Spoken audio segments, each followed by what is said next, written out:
Alright, there we go. Looks like I've got everything up and running properly here. At least, most things up and running properly. I don't have the game up and running yet because it gets a little weird when when you tab out of it. So, yeah, that's something that I'll have to deal with, but not a big deal. Hello, everybody, and welcome back to the live stream. Today, in case you haven't figured it out, we're going to be continuing on with Space Quest with Space Quest 2 Sludge Vohaul's Revenge.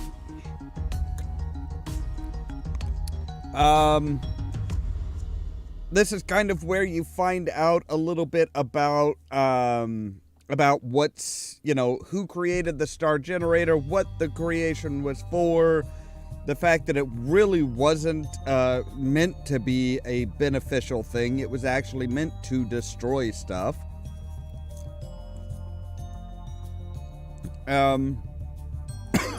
Which actually, that's an interesting idea because the star generator was supposed to be beneficial and revitalize stuff and everything, but in fact, it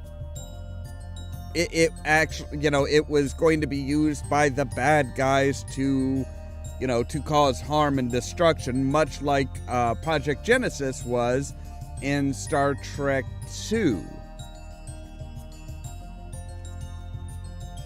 So yeah, they were actually taking kind of the story beats from Star Trek at that point. Now, this is going to be the fan remake that was redone with proper VGA graphics and stuff like that. Cause yeah, that was they redid it so that it's point and click. They redid it with better graphics and everything like that. So massive plus in my book. Because the EGA games were kind of weird. Like, they did better with Space Quest 3. Space Quest 3 just generally had better graphics and stuff like that.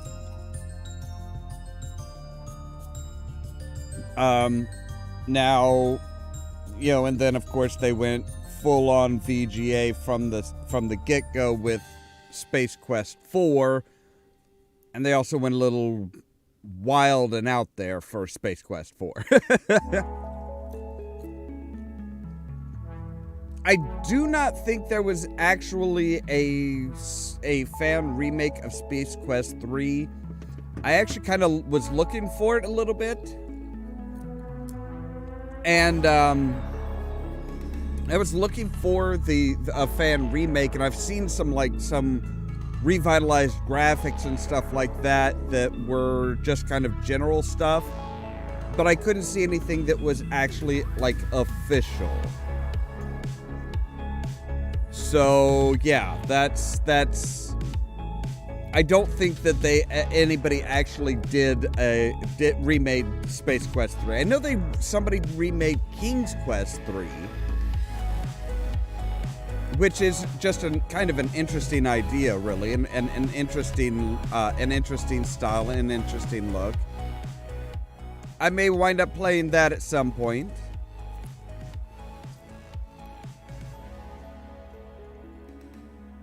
Though honestly, King's Quest 3 has a very special place in my heart because that was the first Sierra video game I ever played. But I believe we have waffled on long enough. I think it's time for us to actually get into the game. So let's. Oh well, sure. And then Kyrie says, "Be right back." Of course. Fine. I can rabbit on for a bit longer. Why not? So yeah, sound-wise, I mean, at least this one will actually have music. Because if I remember right, the first games in the Sierra series, like the first 2 or 3, didn't really have any music. They had They had they had a theme song, and that was about it. They didn't really carry on with music that much, mostly because it would have been a horrendous waste of precious resources when some of your games are already coming in on 5 or 6 3.5-inch discs. You don't have a lot of space. You don't have a lot of memory to, you don't really have a lot of memory to kind of flex.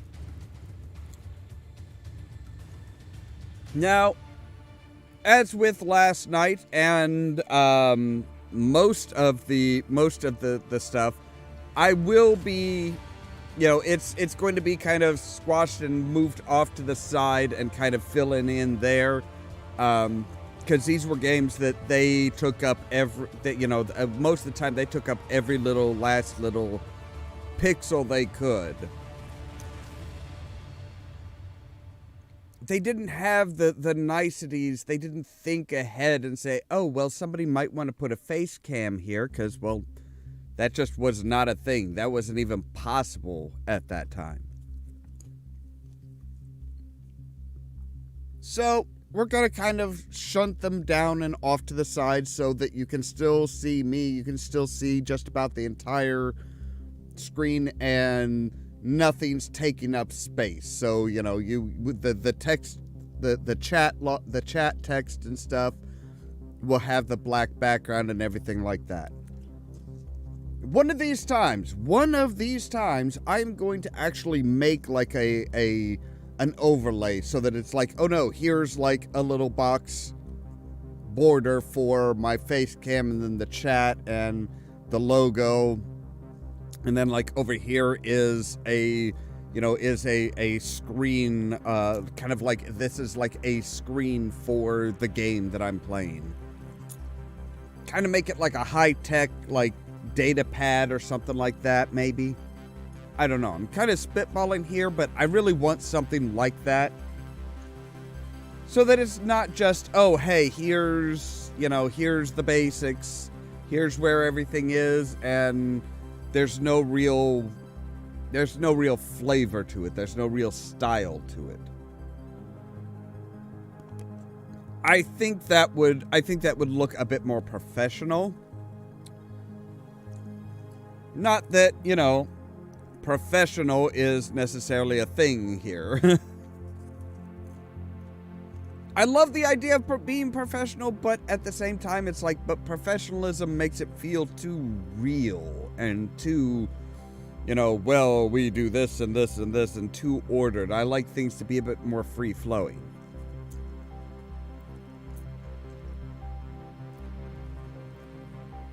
If we can do free-flowing, we should, if somebody can do free-flowing, it should be. You should do free-flowing. And most of us can. Most of us are very capable of being very relaxed and free-flowing with stuff. I know some people, I have some friends that, oh no, they cannot do free-flowing. They need a structured plan, and they need to go check, just step by step, check mark by check mark. Is that as bright as it'll go? Maybe we'll go with the mixed, just to kind of get a bit more definition around me.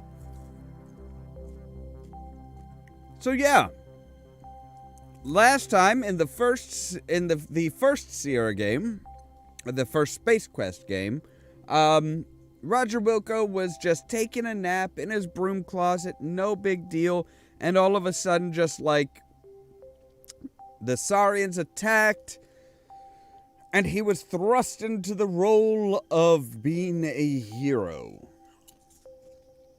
He wasn't exactly good at it. He wasn't bad, but he wasn't exactly good. And we saw a first-hand example of why Sierra games kinda sucked back in the day, when you can just absolutely miss major things that you need in order to continue. And we missed two things. We actually missed the self-destruct code for the star generator that was on the data card that we got, because we didn't sit down at the computer terminal and read the data card. And I should have thought of that when it asked me, hey, are you sure you've done everything you want to do and you want to go now? The other problem is we did not get a gun. We just got the gas grenade. We were supposed to wait until the droid came back from the armory and said, oh, hey, here is your sidearm that you are allowed by your rank. So even if we had the code, we would not necessarily have been able to do anything, because we needed the firearm in order to take out the guard that was guarding the elevator down to the escape pods.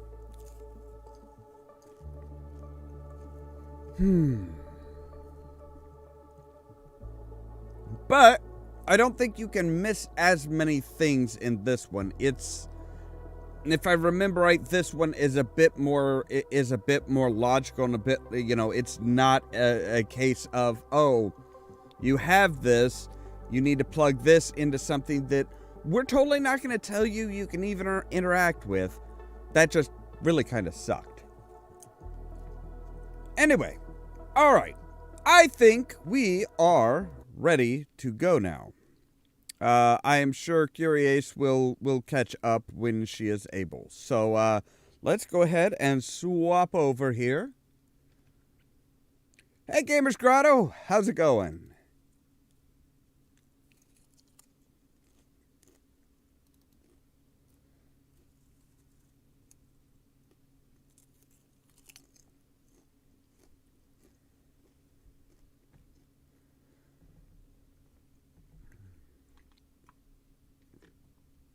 Ooh.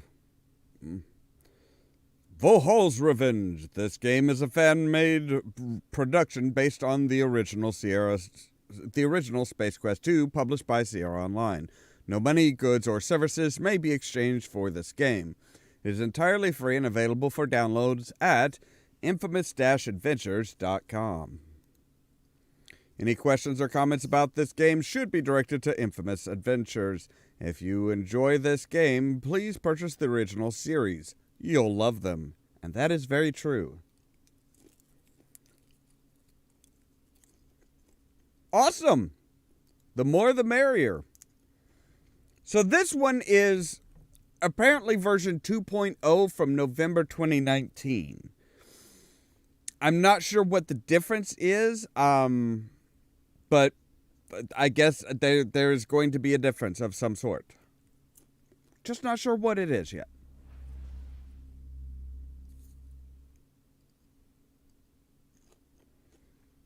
Let's watch the intro.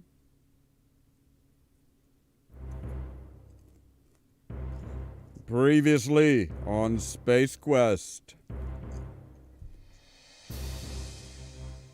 Our hero, Roger Wilco, had escaped from the clutches of the deadly Saurian, battled strange alien creatures, made new friends, and bravely traversed the dangerous desert planet of Corona. Stopping to for only a moment, Roger soldiered on and bravely made his bold escape from the desert heat of Corona. Searching through space, he found the Saurians had infiltrated their mothership. Using his Stethus skills, Roger subdued the Saurians and destroyed the star generator.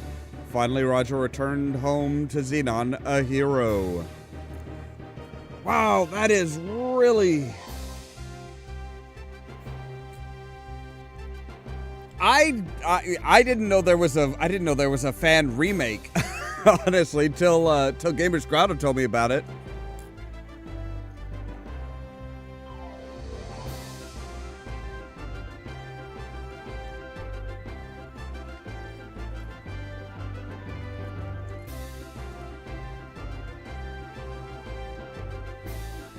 Okay, so they are working on a Space Quest 3. I thought so. I thought they were somebody was working on it.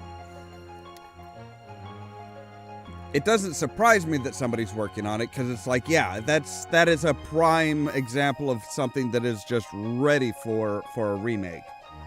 And honestly could use a little bit of zhuzhing up to make it a true VGA, just masterful, nice, well painted, well done backgrounds and stuff.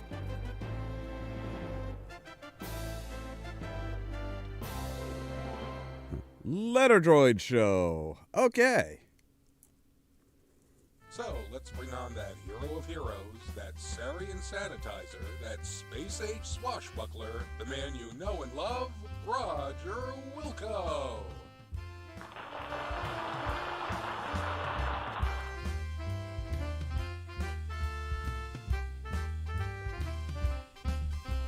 See, at least here they've got him in an actual Wilco, proper hero uniform. Saren, how goes it? Well, I just flew in from Vega 9, and boy, are my arms tired. Oh, Roger. So, tell us, how did you manage to defeat all of those nasty Hang on. Sarians? Those Sarians were a piece of cake. I had no problem cleaning their clocks. Whoever planned to steal the star generator didn't know who they were messing with. Whoa, that's some pretty tough talk there, eh? What do you think, Paul? Passable Gary Owens? Oh, thank you. Don't you worry about retribution, Roger? Revenge? Nah. I hear their leader is a real hoser. Some guy named Overhaul or U-Haul. Something stupid like that. In fact, he's probably cowering in some deep dark cave somewhere. Anyway, let me tell you about the time I wrestled this spider droid.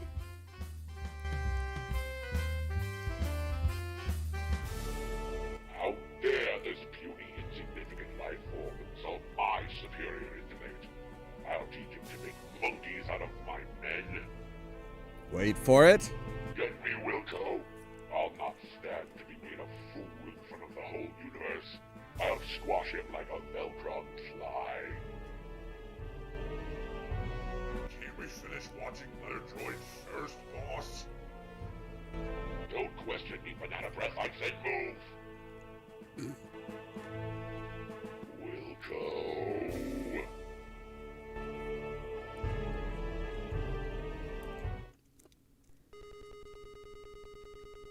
Place, Xenon Orbital Station 4.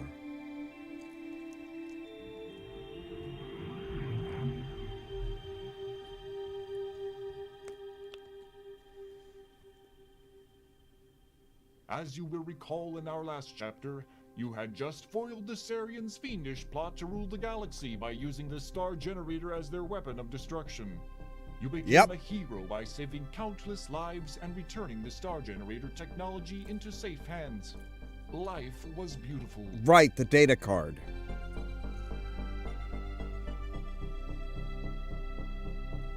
But heroes come and go, and people soon forget. Your celebrated herodom slowly fades, leaving you, once again, a janitor. The promotion to head janitor was no consolation, especially since you are the only member of the janitorial staff, nor was the transfer to Orbital Station 4. Sweating like a pork beast in a pressure suit while relocating Vohaul space is debris in beautiful. zero gravity just wasn't your idea of a good time. Life sucks. Again.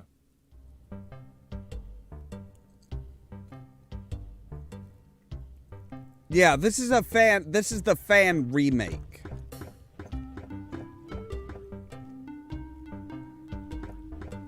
Which with Sierra... Station 4 is one of many orbiting Xenon, your home planet.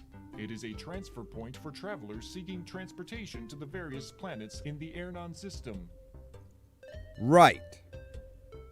As we begin this chapter of our story, we find you, Roger Wilco, ace janitor, doing what you do best.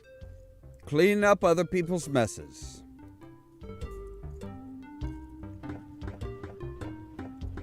I mean, janitor, hero, you're gonna be cleaning up somebody else's mess. A beep emanates from your wristwatch. You release your grip on the broom. The broom floats away, never to be used again. That makes the third one this week. Wait till your boss finds out. I'm not entirely sure. I would imagine that they changed a fair amount of stuff here. All right, let's back the music off a bit here. Make sure the speech is fully up there. Yeah, okay. So, yeah. Oh, we have a watch. The iWatch. The horoscope. Keep up the good work. Today could bring that promotion you think you deserve. Don't take any wooden buckazoids. Time is 11:26. Temperature is negative 47 degrees Celsius. Damn, that's cold.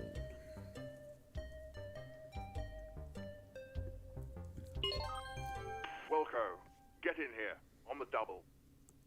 You've got a mess to clean up in the shuttle which just returned. One of the passengers got space sick on the way down. Besides, you should have been done out there an hour ago. Get a move on. With that, the image disappears. Alright, hang on here. Let me just bump this up to there. There we go. I really hate the fact that when you tab out of it, it, like, goes all wonky. So yeah, apparently we answered a Grand Moff Tarkin.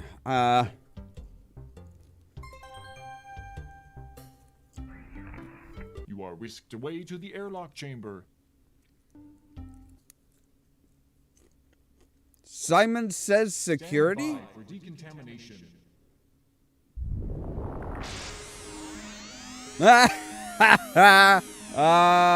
Okay.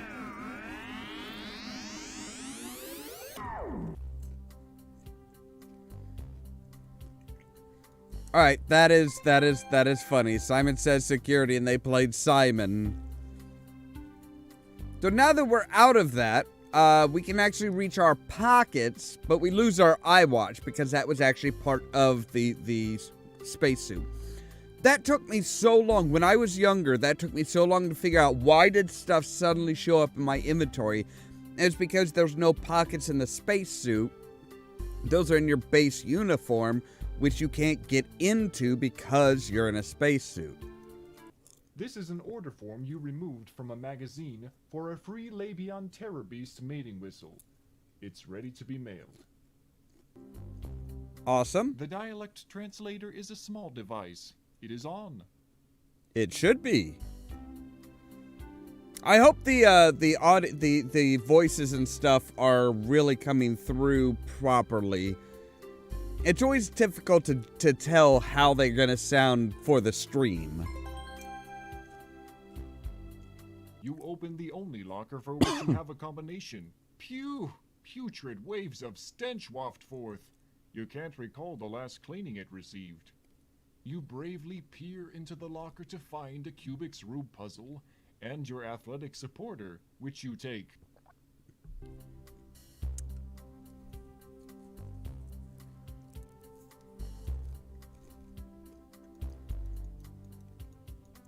Yeah, I think one of the first ones that came up with the idea of a watch communicator was actually Dick Tracy.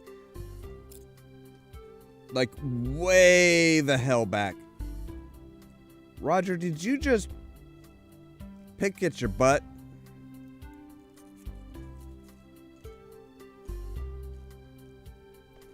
Awesome.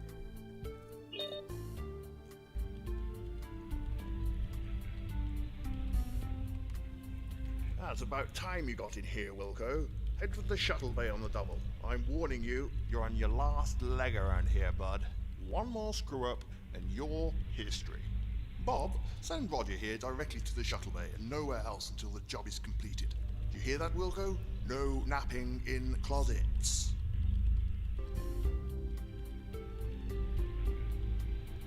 Oh, come on. YouTube, really? Show that. Show it. Yes, there we go. Alright, I'm gonna save real quick.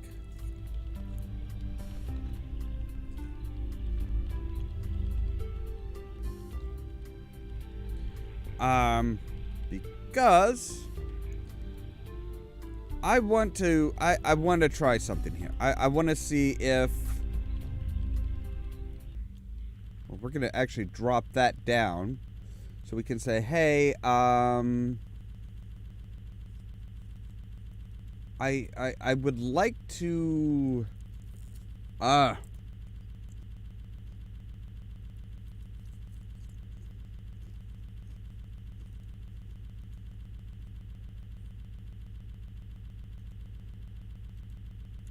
I want to say,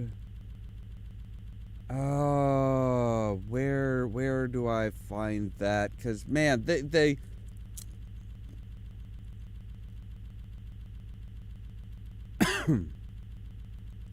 wait, is it here?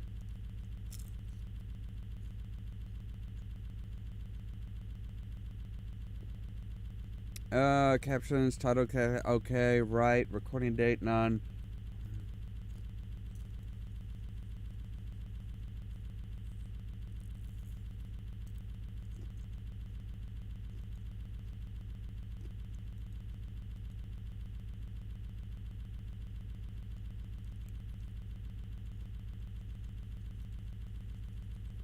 All right, I think that might solve our problem of, for some reason it's like, yeah, for some reason it's like, I don't know how YouTube decides what is and isn't offensive.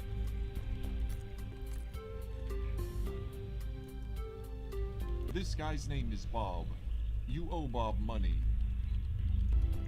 I'm not surprised. Chief's not happy with you, Roger. You better get over to the shuttle bay soon. By the way, you still owe me 20 buckazoids. You'd best cough it up soon. You look a lot like Ken. Can I just say that you look a lot like Ken, Bob?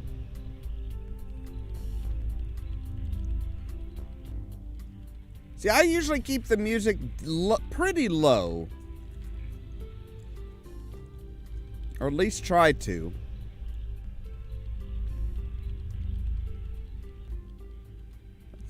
Let's back off the sound effects a bit. There we go.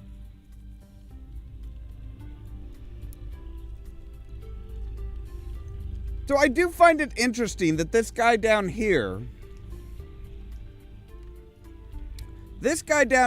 is one of Drool's or Duel's species.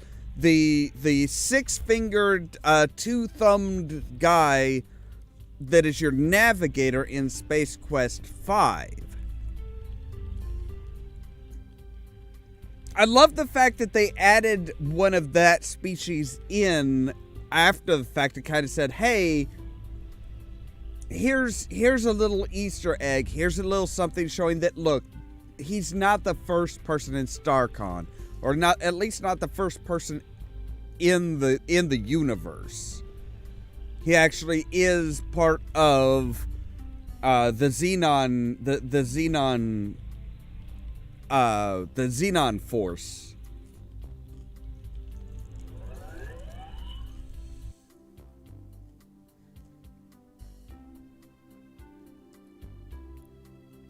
Why? Why does all science fiction have us going through basically like human pneumatic tubes?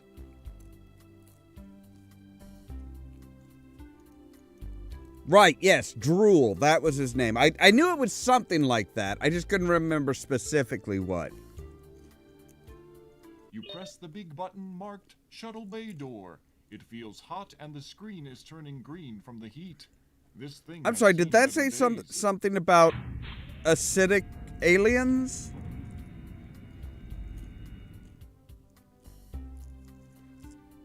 Yes, it did. It did say something about acidic aliens. Now, this is the interesting thing. I don't know if Roger is actually part of... I don't know if Roger is actually part of StarCon at this point, or if he's part of the Xenon Defensive Force or something like that. That could explain why everybody's in a similar uniform. You are surprised to find that the shuttle is not empty. There are 2 extremely ugly suckers walking toward you. Hey, what the... Your favorite expletive here.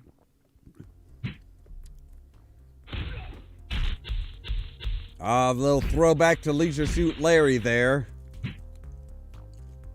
Your protest is cut short as 2 interstellar ruffians proceed to thump you unconscious. Everything fades. I bet.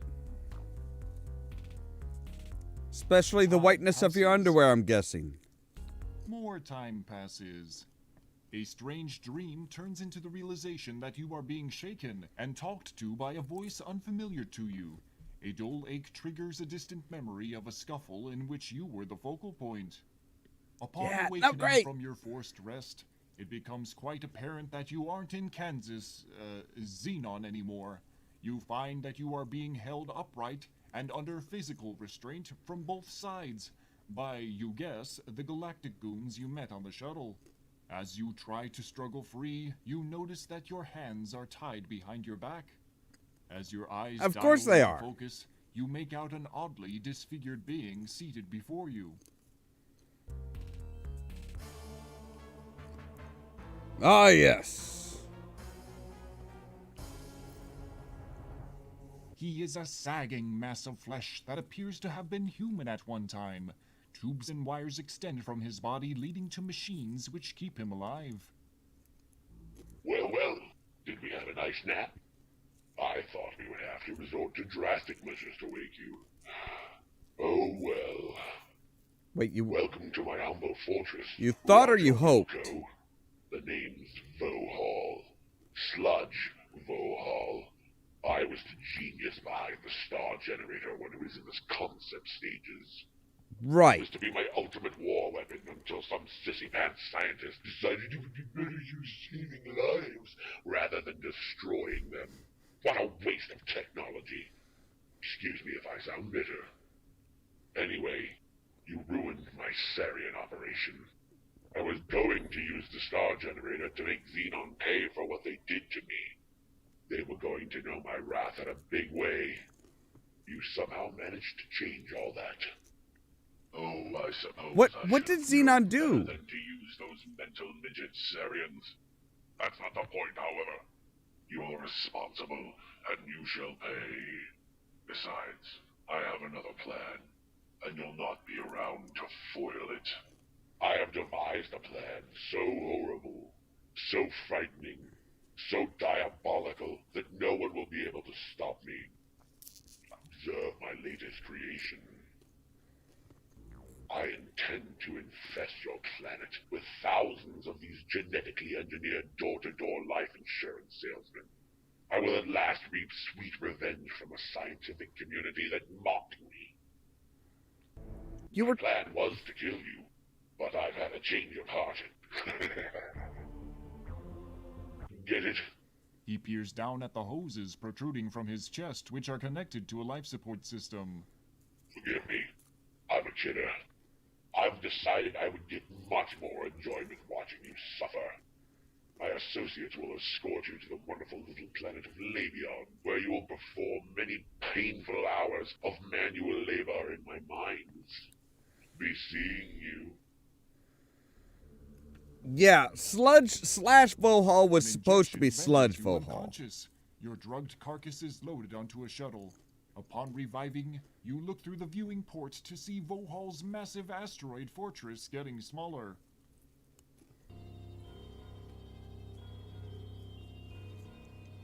Exactly, yeah. Sludge Vohaul is responsible for, like, the vast majority of Roger Wilco's pain and suffering.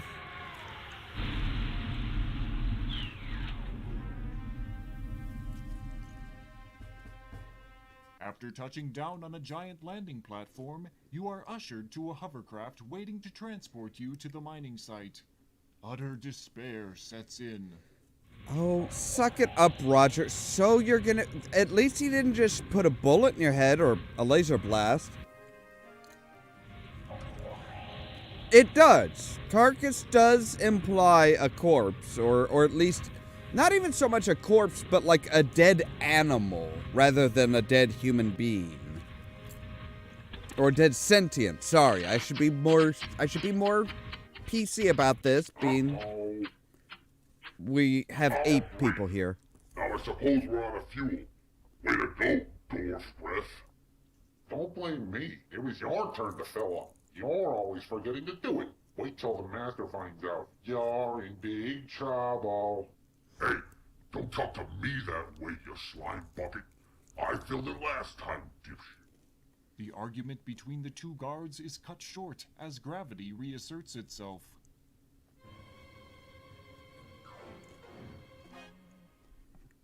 Yeah, that's not good. Good thing that guard broke your fall. He doesn't look too happy about it, though.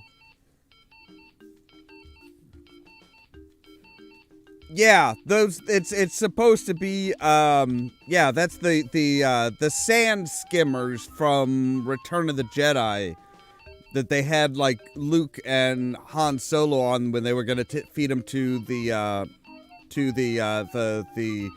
Sarlacc. Okay. So, let's save. You search the grotesque body and find a small, thin, magnetic card. It looks like a key card. You seem to recall seeing one somewhere in the past. Yeah, when you were escaping your ship. So we need to... The crash rendered most of this stuff useless. Besides, what would you do with that? You carefully remove the piece of unstable ordnance and pocket it. Doing so causes the high-pitched beeping to stop. For some reason, I got this sense of doom right before taking that.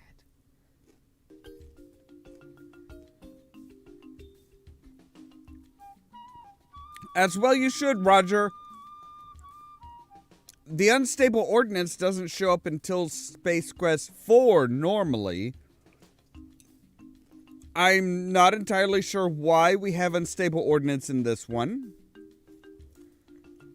You What? startle a small creature. It could be a rabbit, but for its green fur and orange spots. I'm sorry. It's still a rabbit. Just because it has a funky hair dye doesn't mean it. Yeah, not liking that. Aside from their enormous size, they appear to be your average garden variety mushrooms. Right.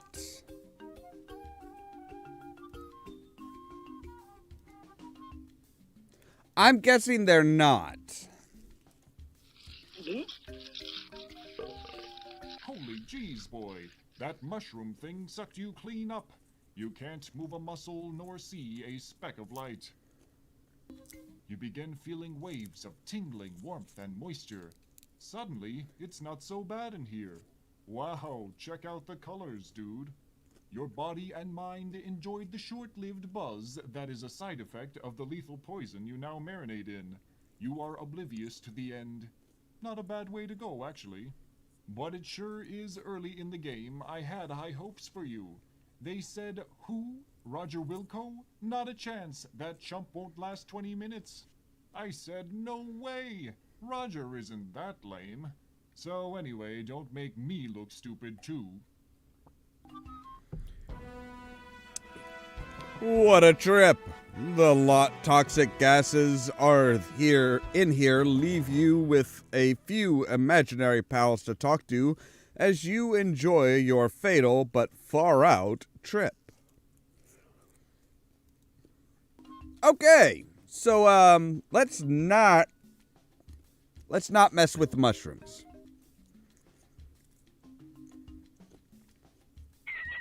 The startled bunny has fallen into the formerly concealed pit. That's new. What was that? Hello? If you ran for office, I sure as heck wouldn't vote for you. If you ran for office, I sure as heck wouldn't vote for you. Oh no. Oh no. Because it's... The dense foliage interspersed throughout this forest bars your path wherever it may be. It's a bush. You reach into the deep dark hole and pull out the bunny. How the hell did you do that? That hole is obviously longer than your arm. I guess realism isn't a concern here in the future. Great. So yeah, I mean, in the original, it was just a button that you had to press, and there was no rabbit. So yeah, obviously these two kind of go together, right? You shove the unstable ordnance up a readily available orifice of the dead creature. You're a sick man, Roger. I'm sorry, you just as easily could have shoved it down its throat instead of up its pooper. You did not have to do that, Roger. You are a sick, sick man. I agree 100%.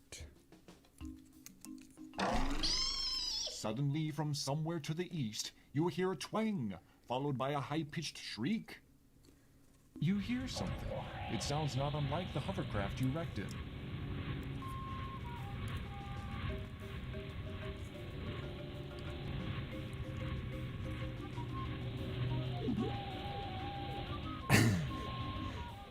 Spend a stream reading a terrible fanfic where King Graham and At Roger a tense Wilco moment, Vohaul's bang. thug failed to spot you and is off to search elsewhere. Oh, wow. That is... wow. The little creature caught in the snare has thick-looking pinkish skin. He looks to be less than a meter tall. He doesn't seem too thrilled with this predicament. That is a very good You question, quickly Dorian. untie the little guy.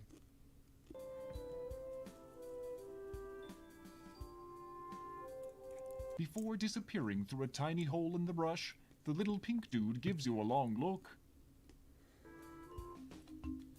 I agree. It sounds like a horrible idea, Gamers Grotto, but at the same time, This equally tattered old fantastic. rope? You don't need it. There's a nice strong piece of rope later in the game. Oh, good. There's rope later. That's good.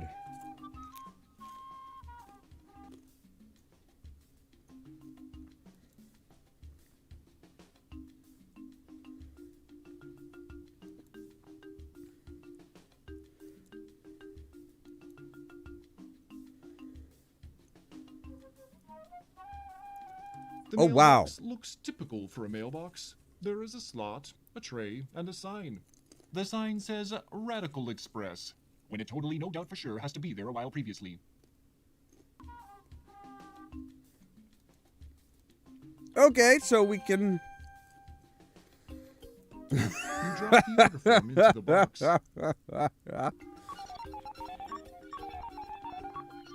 Oh, come on. Buzzes for a while. Then an object of some sort drops into the tray at the base of the box. The machine goes silent. I think that would be like an off, like a completely off hour type of thing where it's just like, oh yes. The tray, which is actually a small indentation in the lower part of the machine, is currently bearing what looks to be a whistle. You take the whistle. Obviously.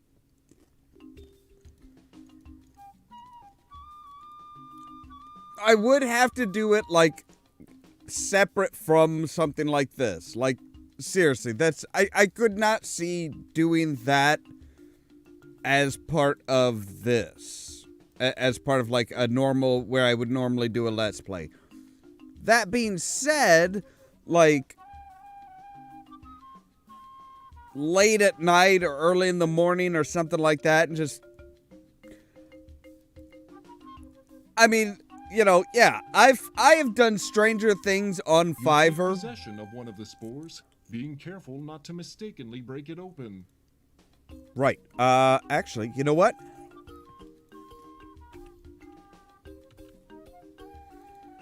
I want to save because we are going to try all of the bad things.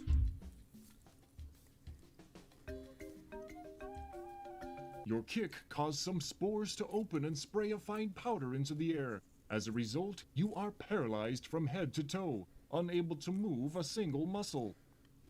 Fantastic! Oh good, it's not actually fatal. Fortunately, the paralysis wears off and you seem to be back to normal. Oh good.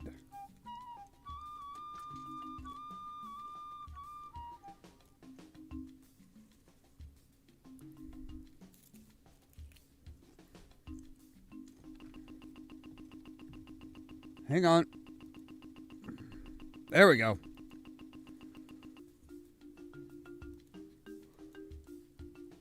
So, here's a question. With the unstable ordnance,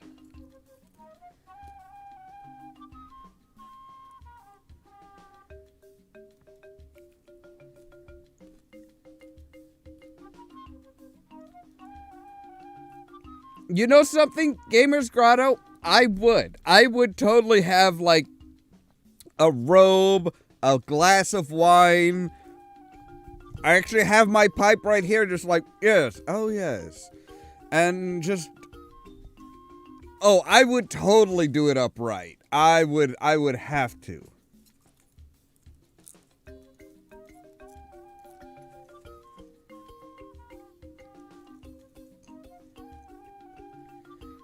I was not sure. This So is uncool. It looks like you've adhered yourself to this tree like a fly to fly paper. And speaking of insects, here comes a swarm now. Oh, that's not good. You'll be proud to know that you have filled today's nutritional requirements for many of the local carnivorous insects. Adventuring is not always pretty. That wasn't painful. Not one bit. All right.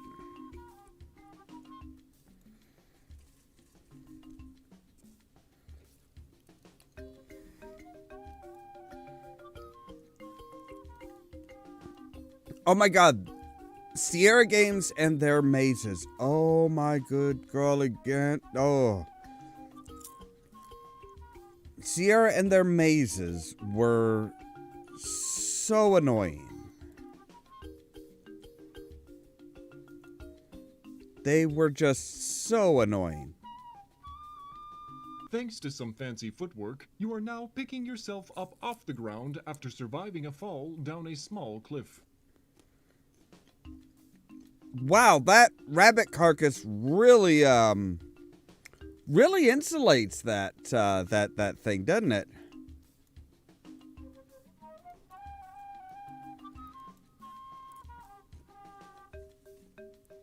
So that, speaking of the tentacle monster, I love the pink guy. The pink dude looks so much better now. The clearing, picking some sort of berries from a bush. You startle the odd little pink dude, causing him to bolt into the underbrush. Pink dude, I'm your friend. Remember, I freed you. I freed you from the rope. This looks like the brains of the operation. You are in another clearing in the forest. This one seems to be occupied by a type of plant life you are not familiar with.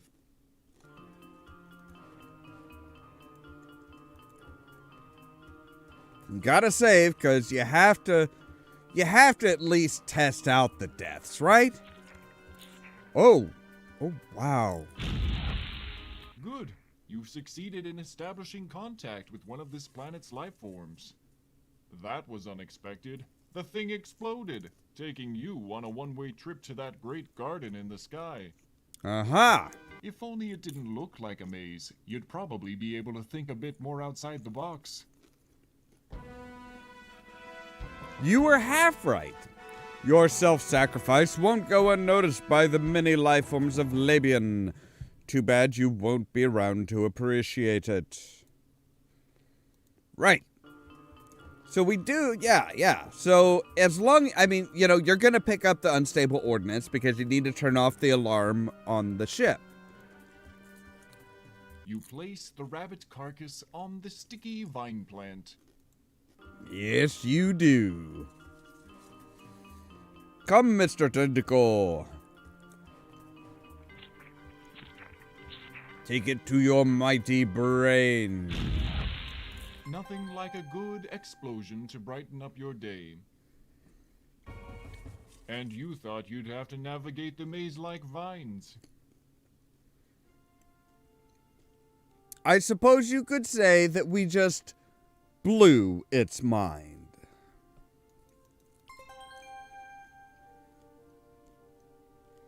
So yes, You snag some of the odoriferous red berries.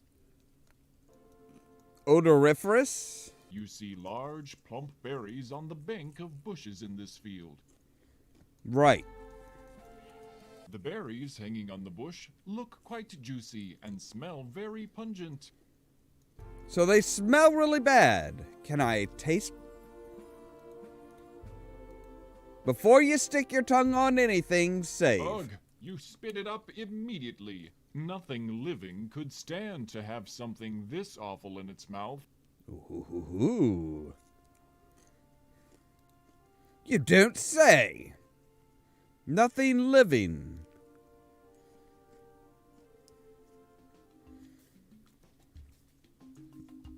Now see, I know where we're supposed to use those. But I can't help but wonder.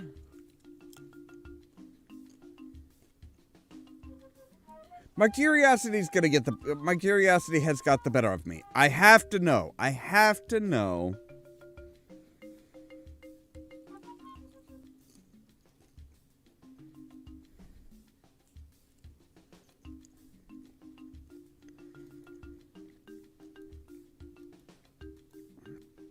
Absolutely, that and the maze going down and up the mountain in King's Quest 3. Spock would say fasten. What? No, come out here. You can't see any reason. Keep trying that. If you keep at it, then we might get Roger to start crying.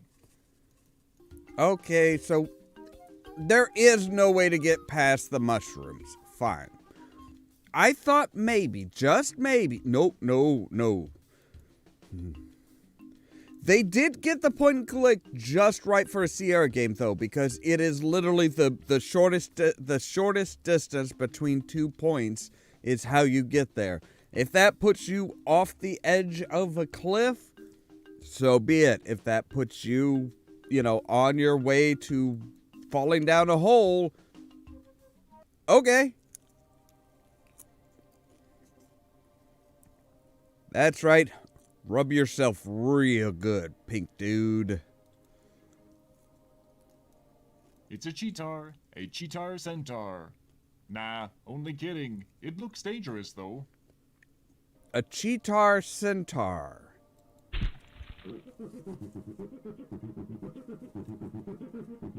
You rub the berries all over your body. Now you smell like a walking ammonia inhalant. That's good? Yuck. Don't be whingy, Roger. Just keep going.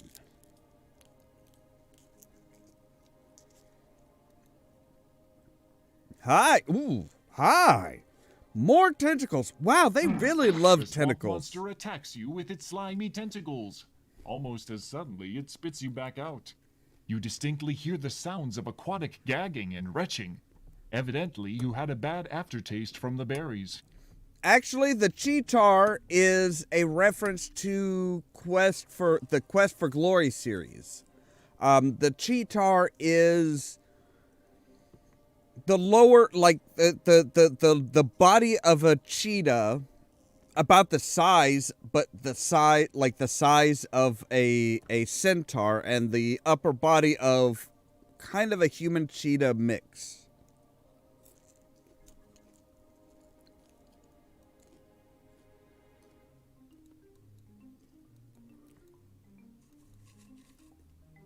So we survived that.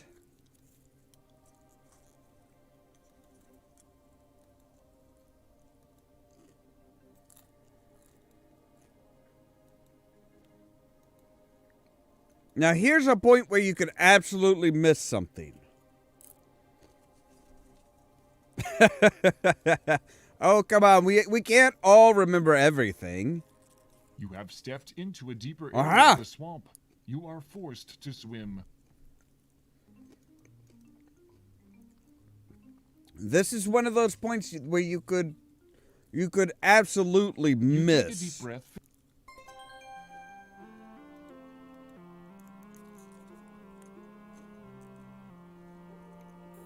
Because if I didn't know about this, I wouldn't have come back to find the part where we could dive down under the water.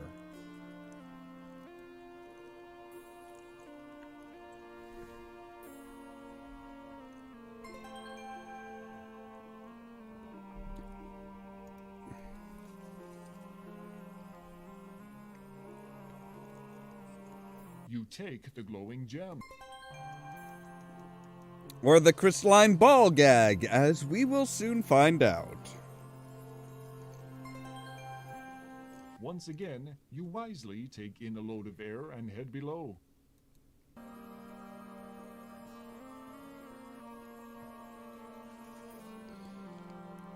Yep.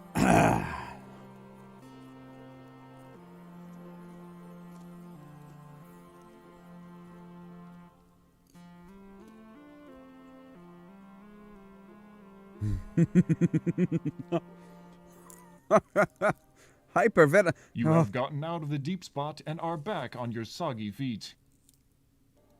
Yay!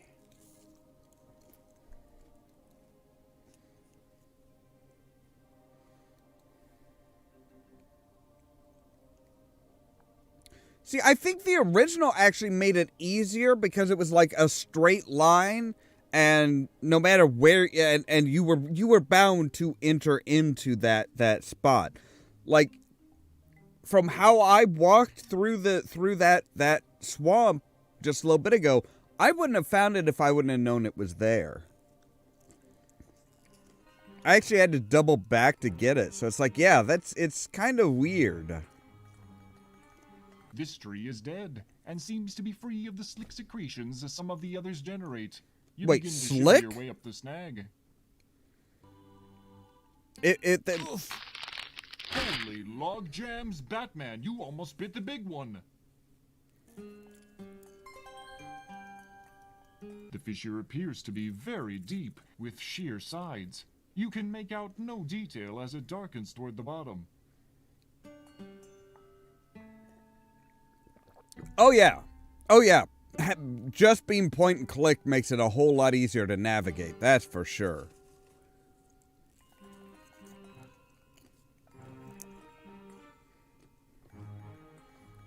Oh. Take it easy, Rascalin.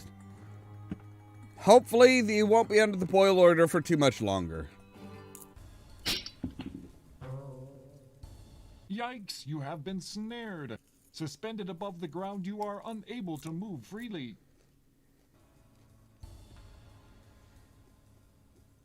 After a while, Oh, yeah. the cerebral fireworks begin. Capillaries begin to burst. I under greatly the strain. appreciate. You pass out. I greatly appreciate the more Once again, sensical time ways passes. through stuff.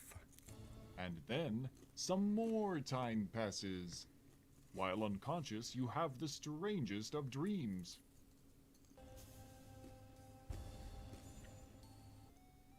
You hallucinate that your name is Larry. You are wearing something known as a leisure suit, apparently made of fully synthetic materials and proven to generate large amounts of static electricity. I would totally wear a leisure suit.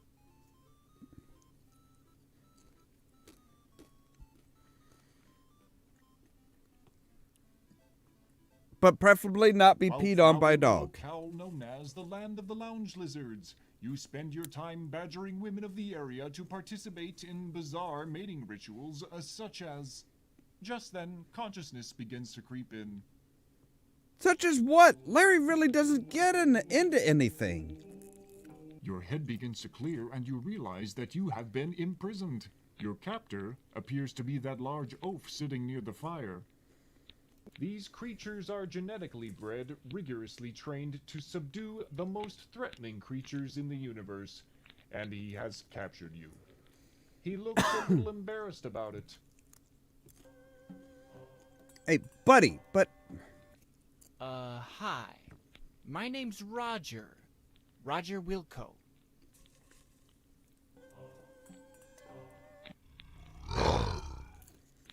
Dude, they totally went with the Predator. They totally went with the Predator. That is freaking awesome. That is just awesome. Alright, so we need to use this this paralyzing spore on him. I remember that much.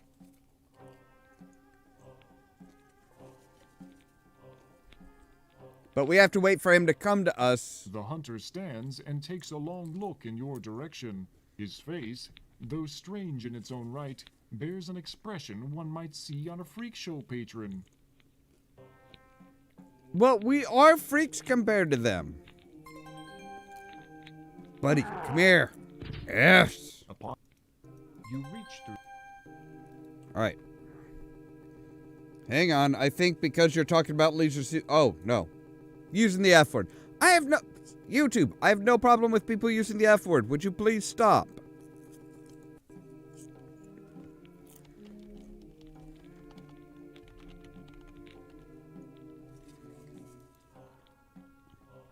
Alright, so now we have the key. You slip the key into the lock and give it a turn. The lock snaps open.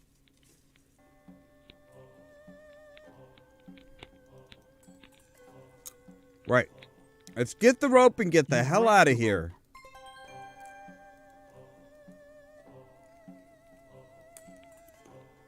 North, I think? Yes, north. Okay.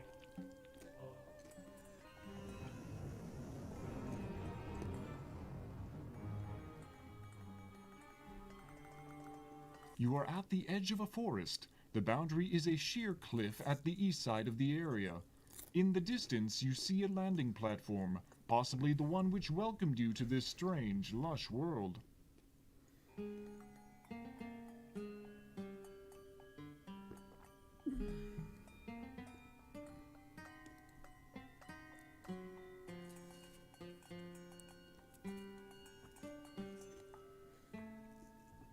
Allo seems like just a really chill kind of guy. Like, he doesn't put on airs. He doesn't worry about a whole lot of stuff.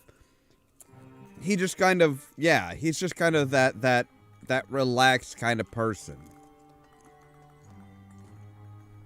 Wait, no, don't. Now that you have a good sturdy rope, Gripping firmly with your legs, you tie the rope to the middle of the makeshift bridge. yes, because now we can get down. Hello, monkey. Or, sorry, ape. Dog? I mean, I get that it's supposed to be kind of like, it's supposed to be kind of like King Kong, but he looks more like a dog than an ape.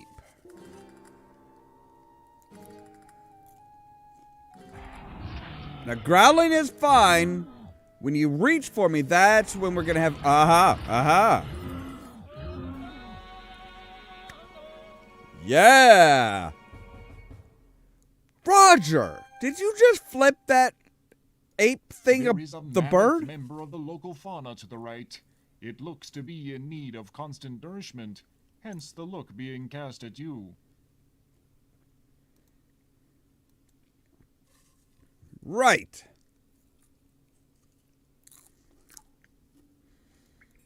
Well, now this looks particularly bad, doesn't it?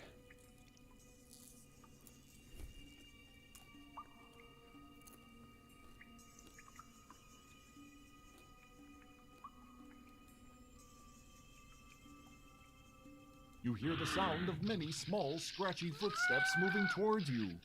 Ow! Gnash, growl, crunch, snap. That sounds You have particularly just nasty. been felled by a killer cave beaver. You now know the meaning of excruciating when used in reference to level of pain. The dreaded cave beaver.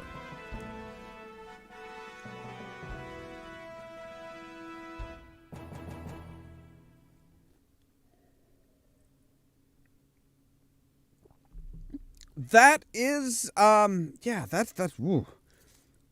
See, that's the thing. It's like so many of these, so many people, it's like they need younger people. They need more freelance people than industry professionals.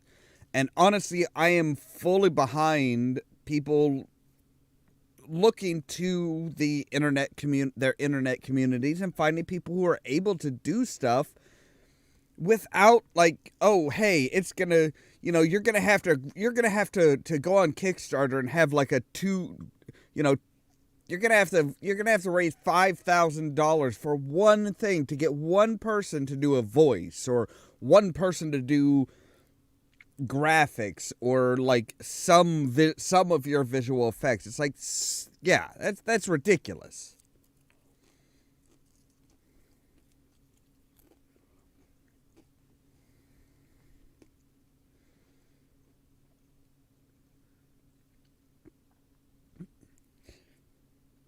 Once again, you've demonstrated your inability to sustain life. God damn it, Roger. You quickly glance around the room to see if anyone saw you blow it.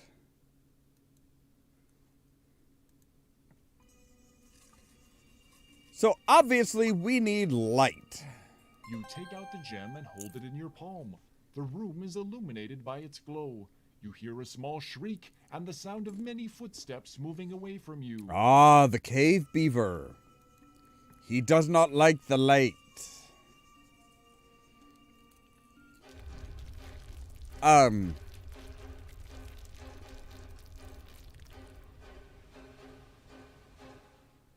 The ground below your feet Oh! disappears. You tumble down through the darkness.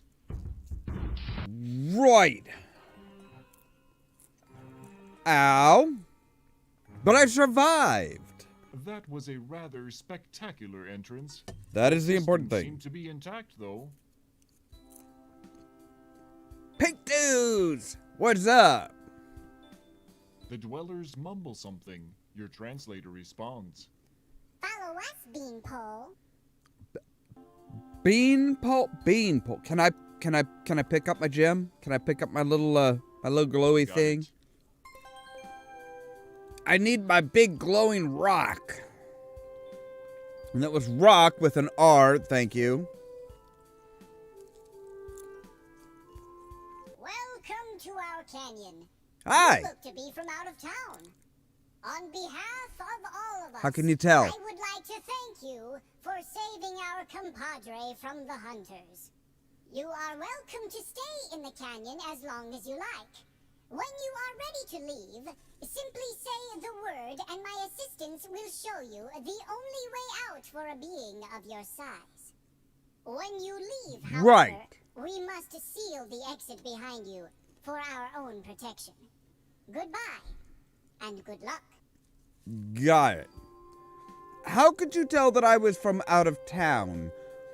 Is it because I'm more than a meter tall and I actually wear clothes? I have hair. I'm not quite that bubblegum shade of pink, maybe?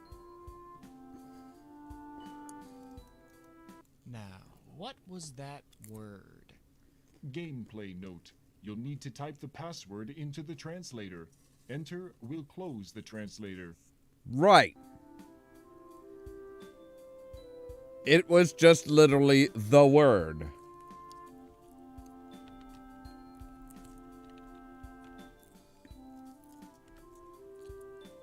The word. I love how he's just like, the word. Like, all suggestive and just like, You realize that the little pink dudes weren't kidding around. It's very dark and cramped in here. Right. Well, we know how to solve that, don't we, ladies and Some gentlemen? thought far beyond your normal mental prowess, you put the glowing gem into your mouth. Ah, better. Not a great deal better, but good thing you found that gem. Not only does it light your way, but it should come in handy in a later game. Spoilers! Spoilers! So yes, we are literally crawling through the tunnels with a glowing gem as a ball gag.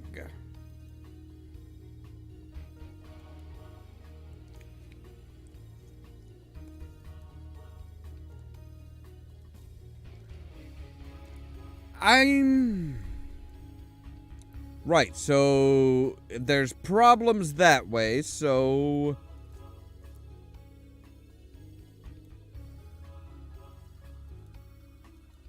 Alright.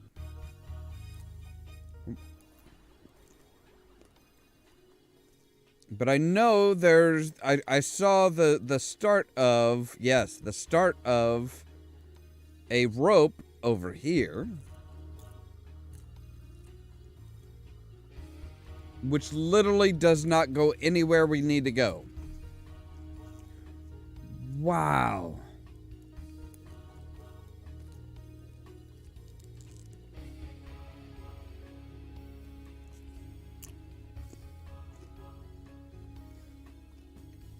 Yeah.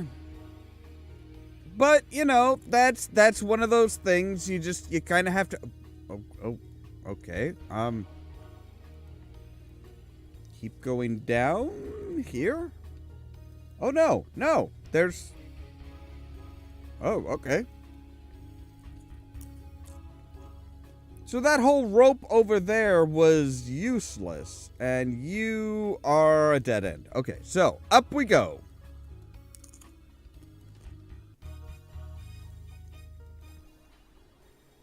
No.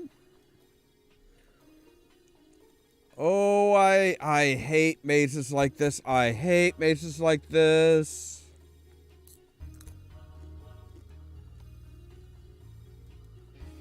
Whoop. No. Okay.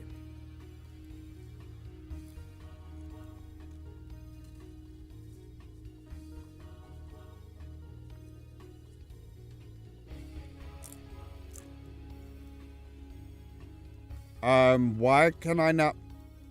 Why can't I go that way? What is blocking my way? Okay, fine. Go here.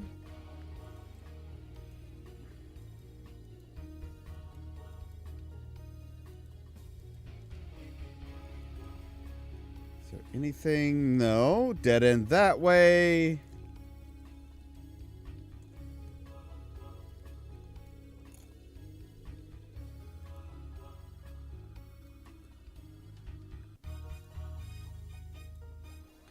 Yeah, that's understandable. COVID has disrupted a lot of stuff. Okay, here's a question. How serious is that warning? Like, is it just there to scare people? It seems to... Yes, it was. Warning. But we have... Wow. Mr. Narrator, where did they really think nobody was going to look at the minecart? Wow, a minecart. Could this be your ticket out of here? Roger, take it out. Oh dear God, take it out of your mouth at least. Like, hold it in your hand. Are you really that into being gagged? And spare your tender knees. The crystal clear water gives off a gentle glow. In abundance, it is able to light the room. You take the glowing gem from between your aching jaws. You notice it is overly moist as you slip it into your pocket. Yeah, that's because you, like, seriously.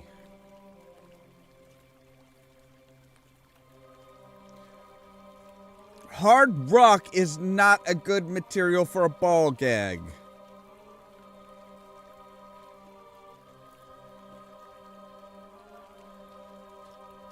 Oh, and here comes a difficult decision. I still find it interesting that they did not record the line for looking at the minecart, because I don't think they thought anybody would actually look at the minecart. But I did, because I'm weird like that. What's down this way?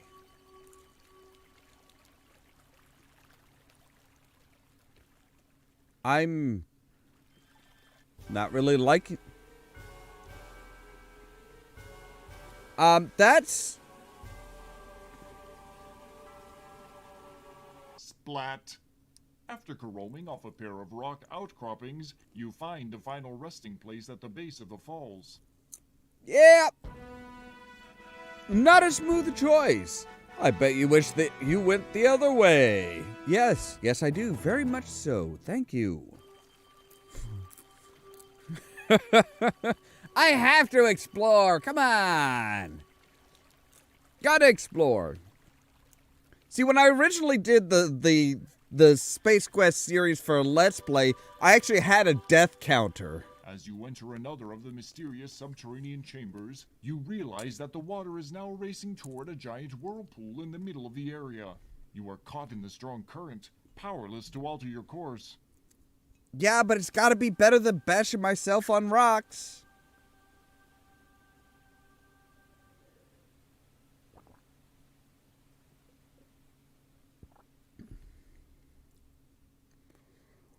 Round and round we go. Where we stop, nobody Your body is knows. sucked down, until finally you are able to resist no more and must yield to the overwhelming force.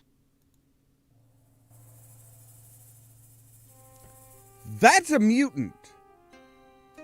That was a straight up mutant. Geez, that was quite a trip. Peering around, you find yourself back in the open again.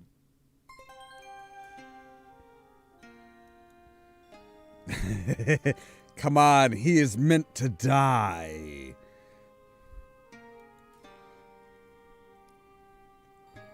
But yeah, that was straight up one of the mutant faces, like the smeared face.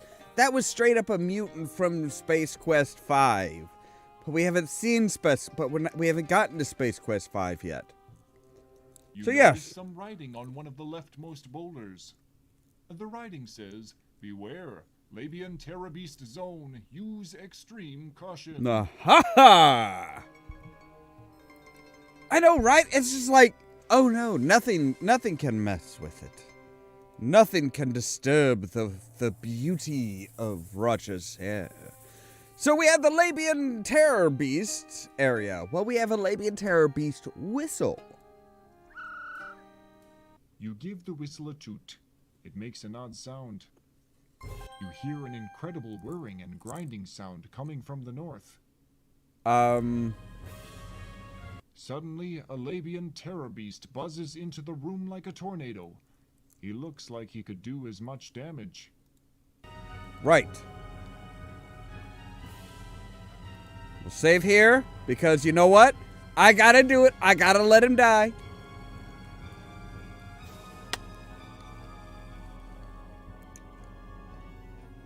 Thank you, Well, sir. ain't that a hoot? The guy reduced you to a multicolored mound of coleslaw-like matter. Better than a Murpho-slice-o-matic. You are dead, however. Yep. That's all, folks. Boy, that really, really hurt. And you were doing so well. Oh yeah, we found a random mailbox in the forest, and it's like, well, we have this mail order form, so boop.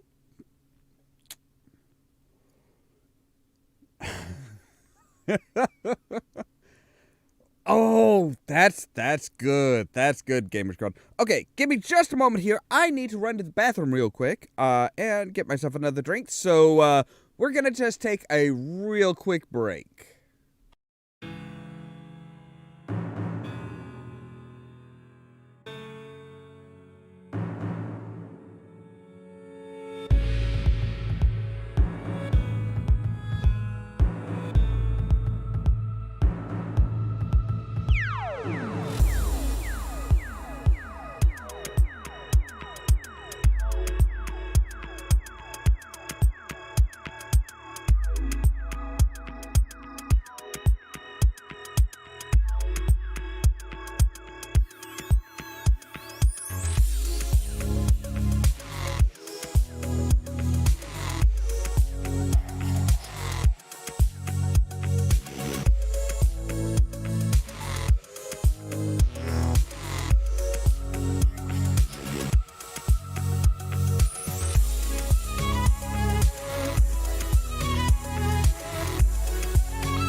a very high repetition rate.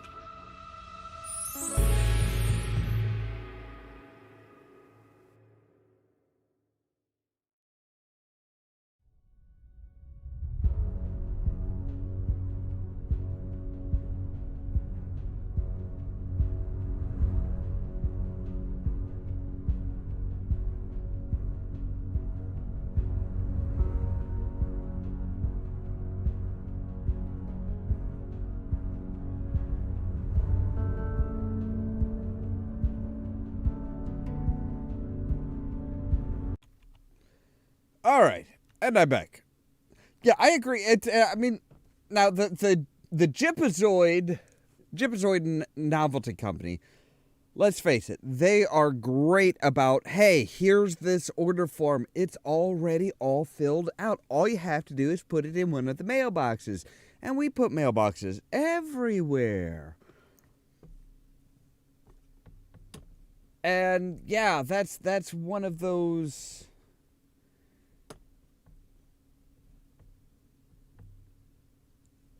Was it? Was it supposed to be a free whistle? I thought it was like supposed to be like one of those self-addressed stamped envelopes type things where, you know, you kind of, hey, it's, you know, you are paying for, you know, you're paying for it by basically we don't pay for shipping or anything like that. And we get you on the mailing list. That's generally the way things went there. But yeah. I mean, it didn't say that it was a freebie. It just said that it was an order form that he had gotten out of a magazine. And most of those magazines don't say that it was a free.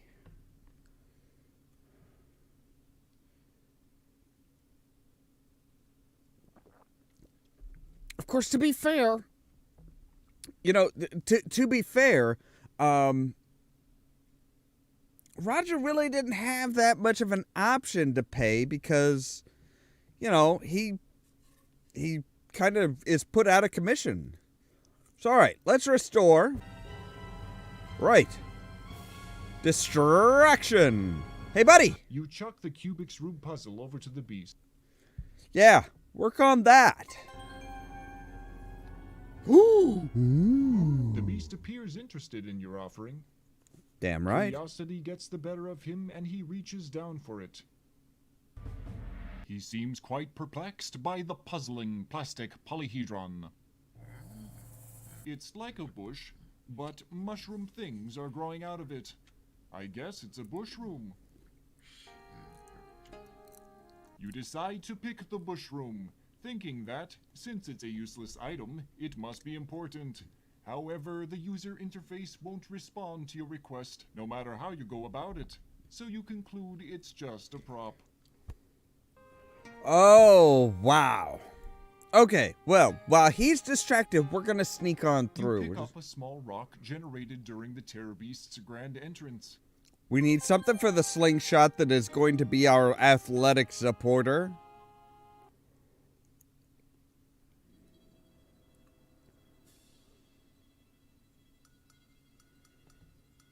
Right, so there is a guard. It's a catwalk, though you find that most often it's made for people rather than cats to walk on, except for Furry Prime. There, genetically modified cat people use them most often. Right, so, You're so clever, Roger. You created a slingshot. out of a jock strap. Which I always found interesting. It's like, we're using a jock strap to save our lives here.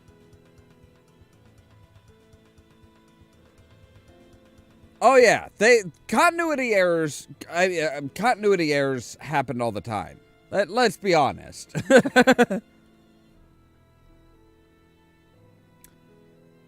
I could see that. I could really kind of see that. Yeah, so the jockstrap saves his life, and later on he winds up serving on a ship that is literally shaped like a jockstrap.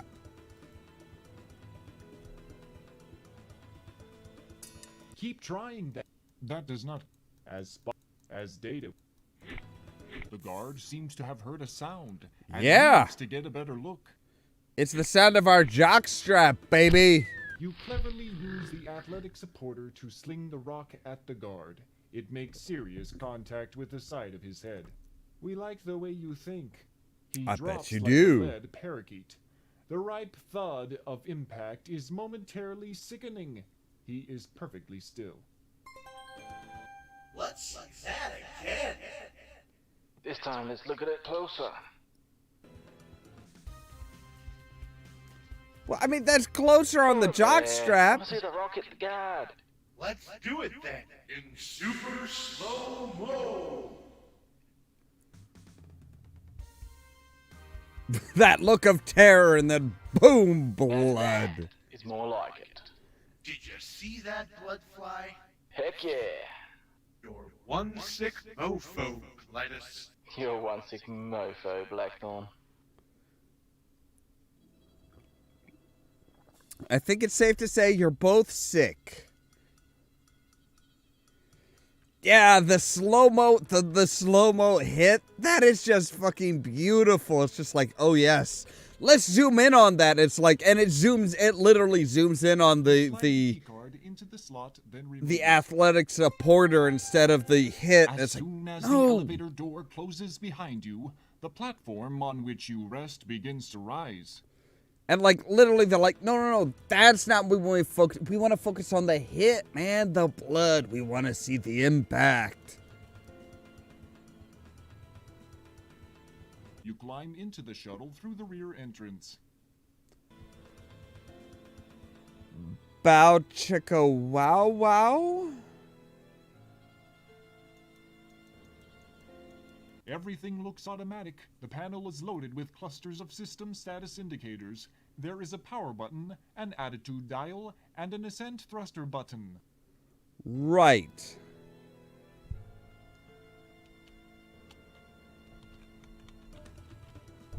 Let's save in a new spot. All right, power. There is no horizontal control. Right, so now we have vertical navigation. Click above or below the handle to move the shuttle. But which way's which? Vertical controls are now ineffective.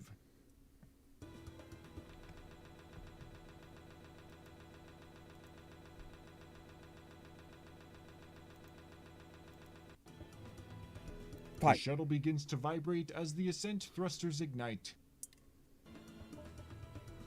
Oh, hey, thanks for stopping by, Stu. Hope you have a good evening, man.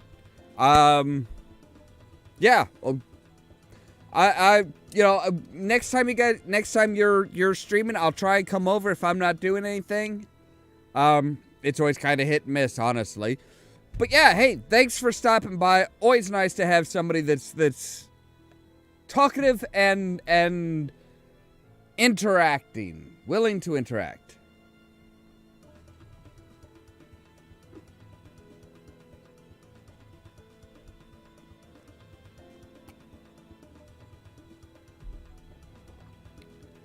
Absolutely. Absolutely. If I don't know. Yeah, let us know, Stu. Let me know when you're doing it. Let us know when you're doing that live stream for softcore with Al Lowe. Absolutely would love to be there for that. I would absolutely love it.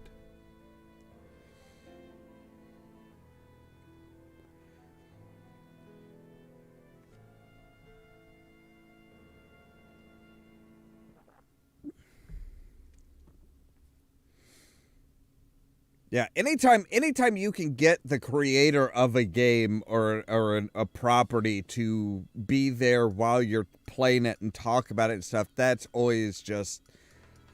is always just such an amazing time, because it's like you can actually find out so much more about it.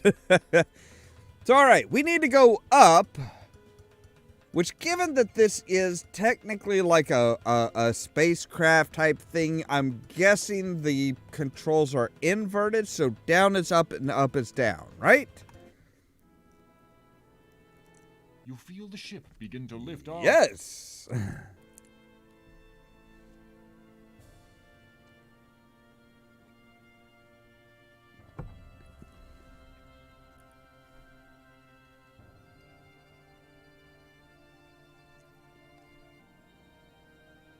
You're off the planet! Good work, Roger! Right, so switch to horizontal, and let's get the fuck... Ascent thrusters are now ineffective. Okay, Screens are suddenly splashed with the incredible, horrible image of Sludge Vohaul. Oh, fantastic. Hello, Roger Wilco. I've been waiting for you. Once again, my subordinates have failed me. Anyway, it looks like you'll be visiting me again soon. You're like a hard-boiled egg. Don't bother trying to pilot the vehicle. I have taken control. You will be arriving at my command post shortly. I anxiously await your arrival. His image is frozen on the screens. The ship changes course as if it had a life of its own. All you can do is hold on. Right. These screens are for external communication. Vohaul's ugly mug is currently being displayed. Can we, like, get up and move around? I guess not. I was gonna kind of, like, take a look and see what was going on around there, but never mind. No, you can't tell what's going on. You have to stay right where you are. What do you think this is? Space Quest 6, where you can actually get up and move around? Actually, in Space Quest 3, I think you can get up and move around the ship. Like, that is a big-ass ship. That is a big-ass ship. The massive bay doors meet, jarring the entire vehicle bay. As you step down, the shuttle door slams shut behind you. You are quite surprised not to find several of Vohaul's guards waiting to greet you. You begin to ponder what the twisted scientists might have in store for you. Yeah, weren't there guards? Weren't there guards in Space Quest 2? Or was that Space Quest 4 when you go back to Space Quest 2? Ooh, careful.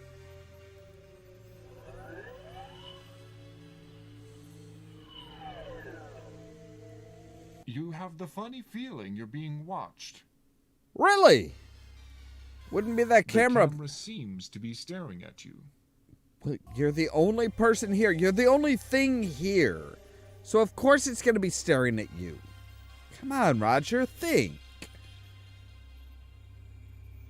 There are a lot of cameras. The keypad seems to control the automated answering service that keeps Vohaul's telemarketers on hold. Using evil methods against evil people, I see. That is actually pretty ingenious. You punch the buttons randomly for a while. That I'm not gonna lie, that is actually pretty ingenious.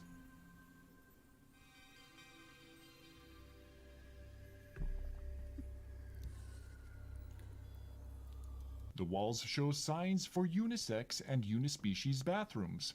Or maybe it means vertebrates and invertebrates. Or perhaps people who exhibit orderly responses to the Rorschach test, as opposed to people who have abstract responses to them. Alright, I gotta confess, I can't make heads nor tentacles of it. Well, it's not that difficult. Those are the heads, those are the tentacles. But I'm gonna go with the bipedal four extremity side of things. Hey, you have three. I see somebody with 3 legs. I see somebody with 3 legs. He is in the wrong bathroom. Thank you very much. You take some of the toilet paper. You never know when it's going to come in handy. True. The sound comes from one of the occupied stalls, you think. Suddenly, one of your senses downloads an extremely negative air quality report. For some reason, the name John springs to mind. Wait, what?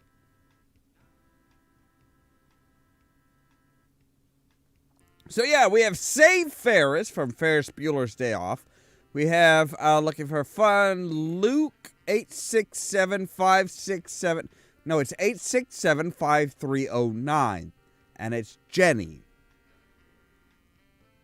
Who help a Yoda bring, what, yesterday? Who help a Yoda, or is that Yada? I don't know. Ken sent me. That was actually the password that you had to read on the bathroom stall in Leisure Suit Larry 1. Vader owes me money. CEIU?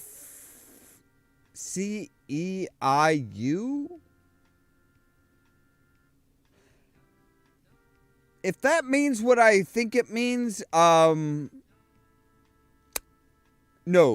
Not no. Just no. Just no. The writing etched on the wall is in various languages. One large message reads, "Came in here to unleash a beast, just to find my colon creased."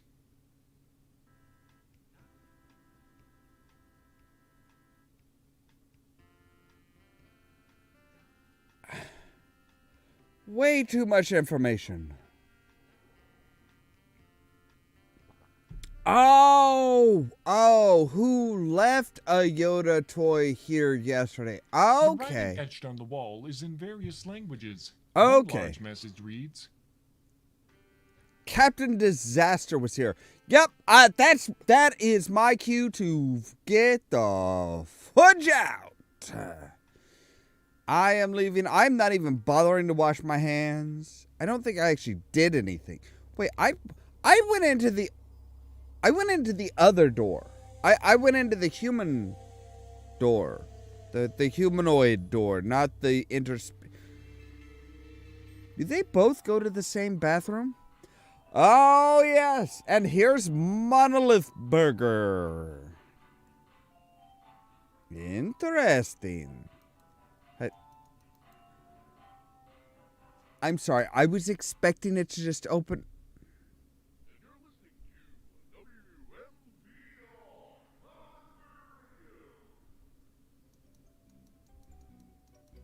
"It's a depressed-looking robot." Marvin. Oh my God, please tell me that's Marvin. Hi there, robot. Can you help me? I'm too depressed. It is! What have you got to be depressed about? Working in a Monolith Burger was a goal in life for me. Life? Don't talk to me about life. Brain the size of a planet, and here I am working in a Monolith Burger talking to Roger Wilco. Yowza! Sorry Yes! for bothering. Yes! No, you're not. That is the original Marvin, the paranoid android from Hitchhiker's Guide to the Galaxy, the BBC miniseries that they did from the books. That is kind of awesome. It's your standard. It's like, Mr. Narrator, hello. It's Limey Lizard. Did you just use the word tacky in conversation comfortably? So? You girl. Roger, no breaking the fourth wall. It's Limey Lizard, Waste Wizard. A legend in the area of sanitation, when he's not being super lazy, that is. No, I mean they have the original design. The original design had like an elongated face, an elongated head. The movie remake that they did, with Most Def as Ford Prefect, had that version had like this big spherical white head with like triangular eyes. And he was voiced by Alan Rickman. But yeah, it was that design, the long face, the very long face and very blocky body is the original design for Marvin the Paranoid Android.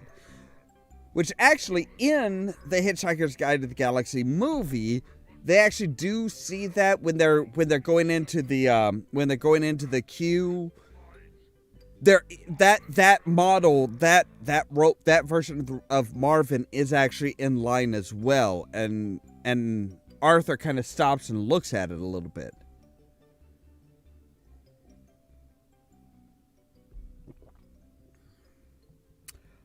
I have seen a lot of stuff that is Hitchhiker's Guide to the Galaxy. I've read all of the books for Hitchhiker's Guide to the Galaxy.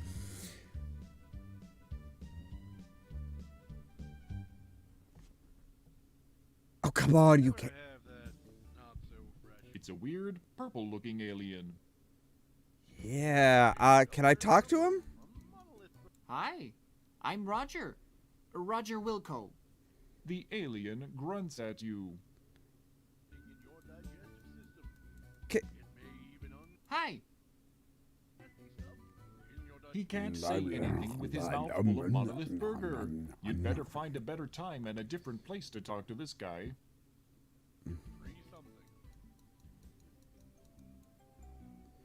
Jupe Katana. His fists are named Law and Order. Ninja style. I don't know. It's Astro Chicken. You thought he was just a character from a computer game. Like the Pope. I'm sorry. The Pope is You're not speechless in front of your hero. I'm sorry. Astro Chicken is your hero. You have somebody who is a legend in the sanitation area, in the field of sanitation, and you are awestruck by Astro fucking Chicken. Reserved for Vohaul. It's you. Yeah. This is your standard ashtray, which contains ash and cigar stubs. All right, but you grab the small lighter, which is on the table. Oh yes. I'm sorry. Why is Monolith Burger playing something that sounds very I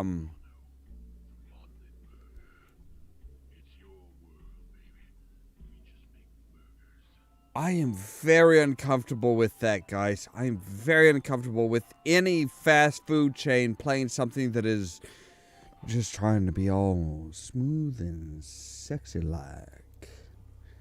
Just not happening. Just not I know sex sells. I know sex sells, but we're here to eat. We are here to eat, not to like bang the mascot. All right, what's on level 5? What is on level 5?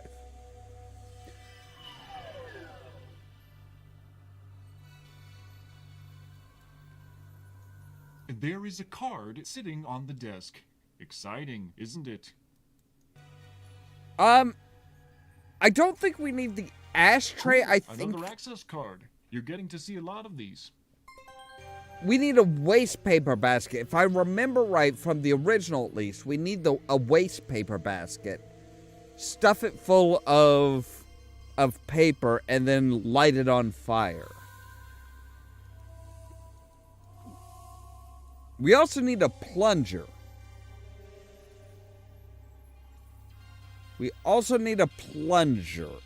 So,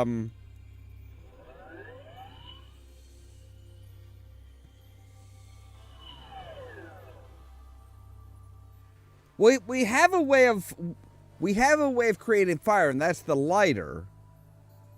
Now I know we need I know we need a cigar in Space Quest 4. Space Quest 4 is the one where we need the cigar. because we need to puff we just need to puff smoke. Here we need something that's just going to light a fire to trigger a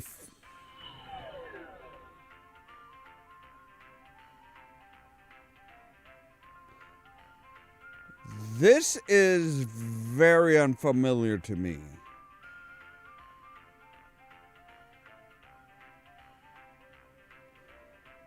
What? Oh no! Oh no! Gamers Grotto, I feel I must correct you on one small little bit. I mean, Ronald McDonald can be like all sexified and stuff. It is true. However, Burger King, the Burger King, when he is waking up, like when they have little commercials where he is waking up next to somebody just laying there like, hey baby, burger, would you like a Whopper? You didn't seem to mind one last night. That freaked us. That freaked us Americans out. That absolutely freaked us Americans out. This door is locked. Right. The various doors here all look the same. From the ones on the upper level, which lead into various other parts of the ship, to the one on the lower deck that takes you into the hallway. Right, this keypad looks to be a means with which to enter a code, with which to activate a mechanism, with which to open the door. Which is which? Oh, fuck you, Roger. Oh no, Colonel Sanders. Don't get me wrong, Colonel Sanders, they have done their best to sexualize Colonel Sanders too. Though I think that is more of a Japanese thing than an American thing, because that's where I think, like, the Japanese, like, dating simulator featuring Colonel Sanders, I think that's where it came from. This door is locked. Right. Right, can I... This keypad looks to be a... Which? This door takes you into the holographic entertainment facility. Speaking of bizarre fantasies involving fictional things. Oh yes, Dorian. Those were absolutely actual Burger King ads. Like him waking up next to somebody being like, yo, what's up? We had some fun last night, didn't we? How about we go over to Burger King and get us a little something to eat to replenish our bodily needs? Fucking freaky as hell. Freakiest commercial I've ever seen. Like, seriously freaky. The arcade claw grabber game. Your secret addiction. Roger has this. This stand-up unit seems to be some kind of device that displays games entirely on video. Retro doesn't begin to describe how old this game is. Oh shit, was it gamers? I don't see anything that's like questioning whether or not it needs to be. Huh.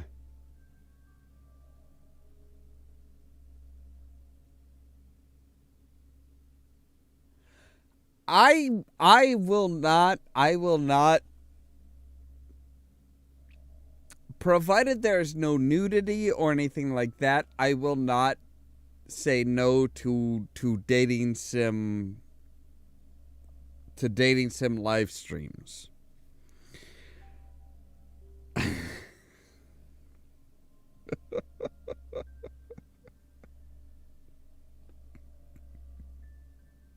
And let's be honest, the Colonel Sanders one, come on. Who doesn't like fried chicken? Who doesn't like fried chicken? I don't see anything that was censored. I mean, I see just tell Ronald McDonald that. I don't see anything that was On closer censored. look, you see that it's called Troll's Tale by Scumsoft. Scumsoft. Oh, there we go. Now it's coming up with a show or hide. So hang on a moment. Yep, that show that beautiful, roll that beautiful beam footage. It was telling me about the creepy as shit king game where you thrusted food into people's faces. Oh, really? Really?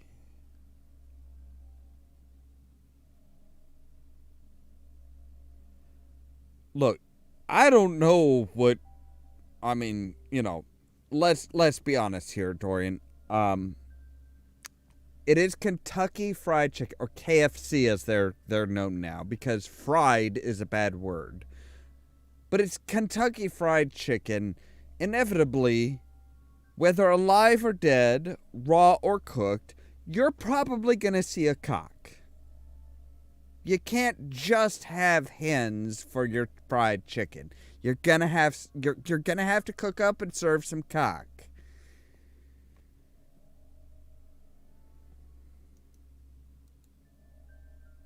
What is Troll's You notice the coin slot has a screwdriver jammed in it.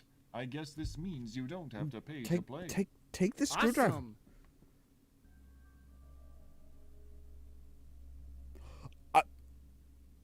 Trolls.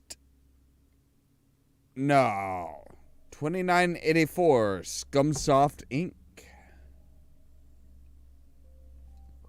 So if we make a Troll's Tale now, long before their copyright takes effect, we could copyright it and actually we could own Troll's Tale.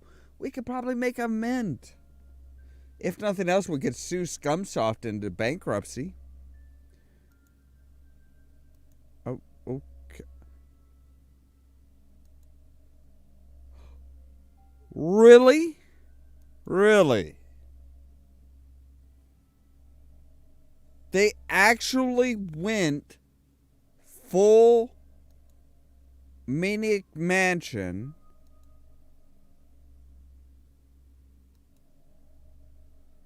They actually went full Maniac Mansion and like put a game within a game. Really? What's over here? This table seems to be used for various craft-related activities. How strange. A crafting table, you say? It seems to be a cutter for glass.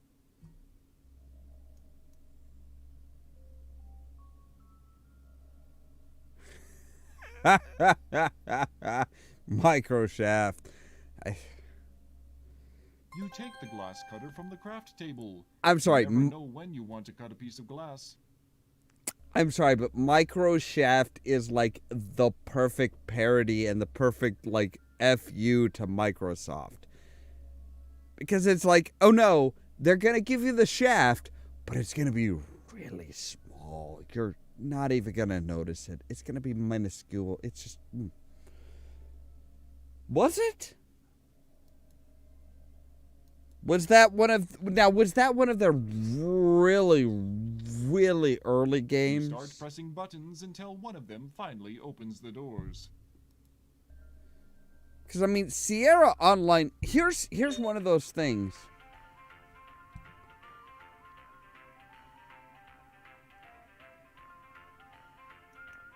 Here's one of those things that's kind of weird about... Actually, about both Sierra Online and Al Low.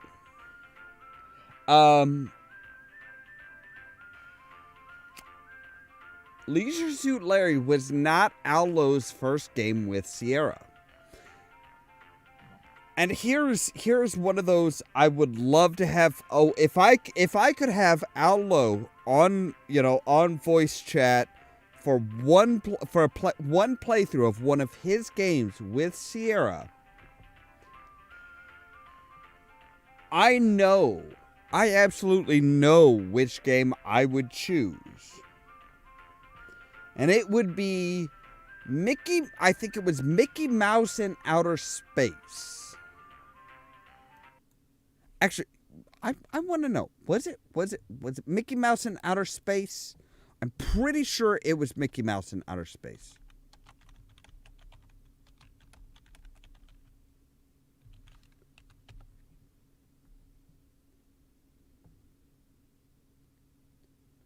Or was it Mickey Mouse Space Adventure? Okay, Mickey's Space Adventure. Yes, it was Mickey's Space Adventure. It was developed by Sierra Online. Designers were was Roberta Williams. The composer was Al Lowe. It was released in 1984. That would be, let's face it, boys and girls, that would be an amazing time. Because it's like, oh no, remember this? The only interesting feature is a keypad, which is set beside one of the doors.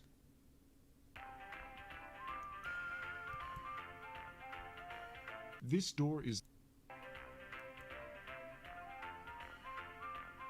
I'm guessing in the old version, in the pre-release, this was where you were able to enter in a code to get These to. cold metal walls are far more electronic. I wonder if he has the specs to play the newest games that just came out. Those things always take a sub-nuclear core at least to power them. Alright, let's save. Because he is going this way now.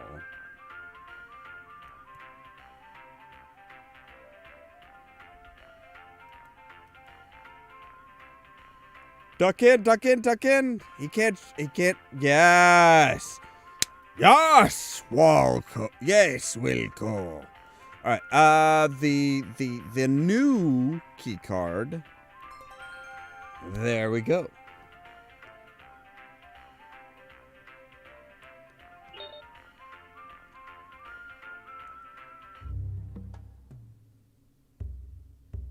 Wow, they are totally going with the ape theme, aren't they? It's Candy Yams, the smart pin-up girl. Apparently, she's had a monkey girl head digitally edited over her body.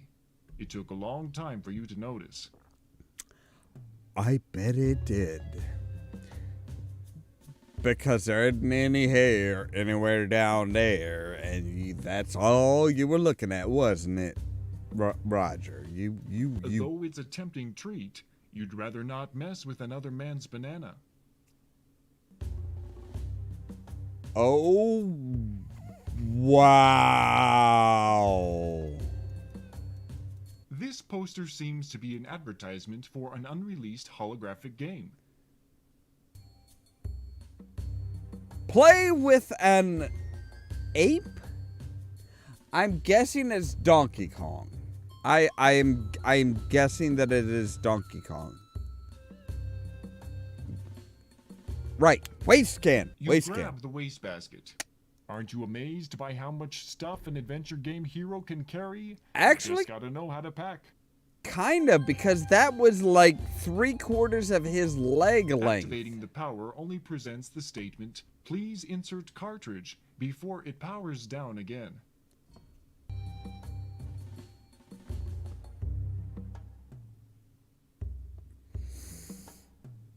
All I'm going to say is, you can go fuck yourself, game, as far as your please insert cartridge.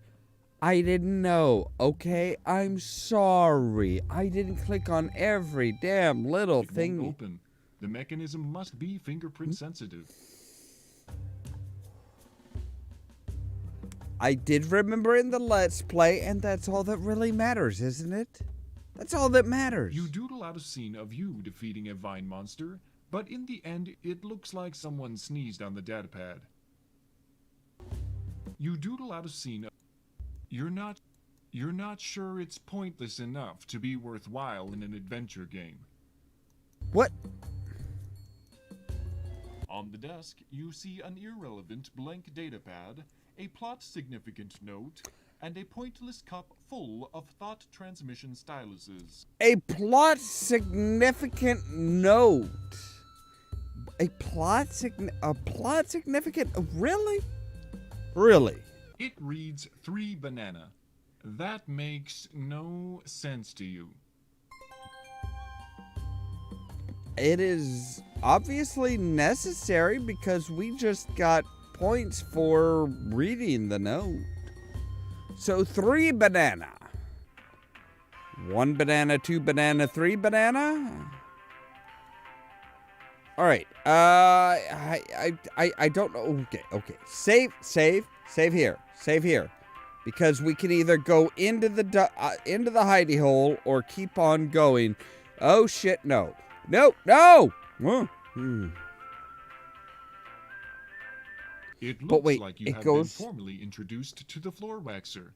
You now consist of a So very it thin goes yet glossy that floor way covering. all the way Too bad. back to the You tunnel, seemed to be tunnel making and relatively then good into its progress. hidey hole. Look on the bright side. You've never smelt better.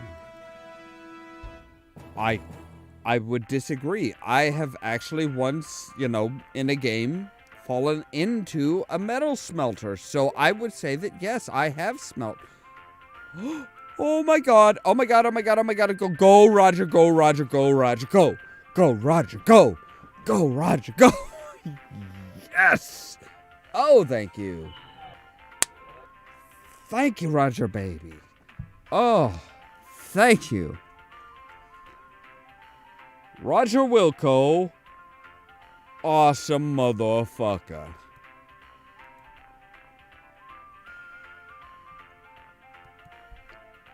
Let's be honest. Yeah, that's just Roger Wilco, awesome motherfucker.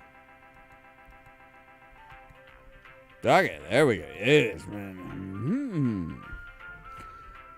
I don't think Roger likes experimenting. Roger is very, Wait, can I just go to...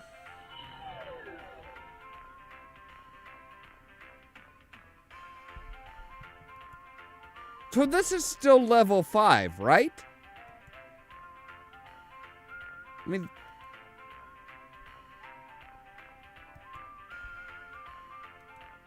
No, not you. You, yes, Han. So, banana. The force field has been powered down. Damn right it has. So if we go in here... Oh no, one of the cells is opening. Who knows what unspeakable horrors wait behind those steel bars? That's a good question. All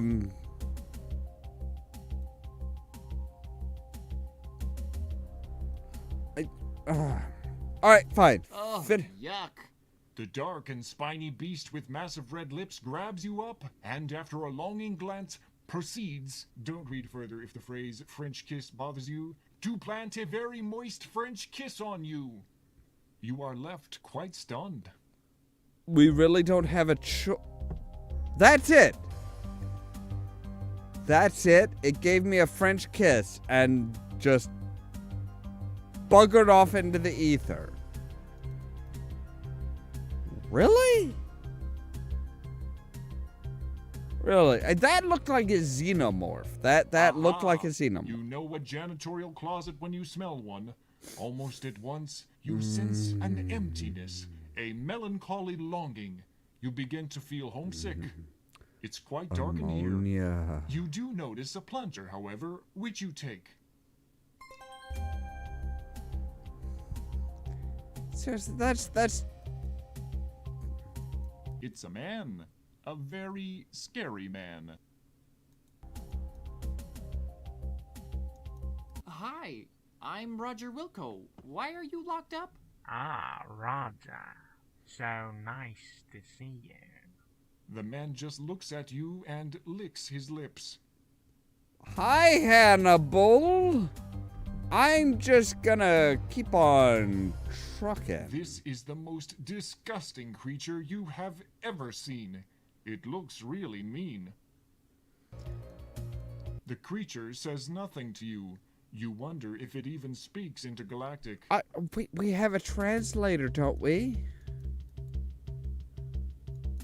That is one huge hand. You consider that the creature attached to it must have some serious power.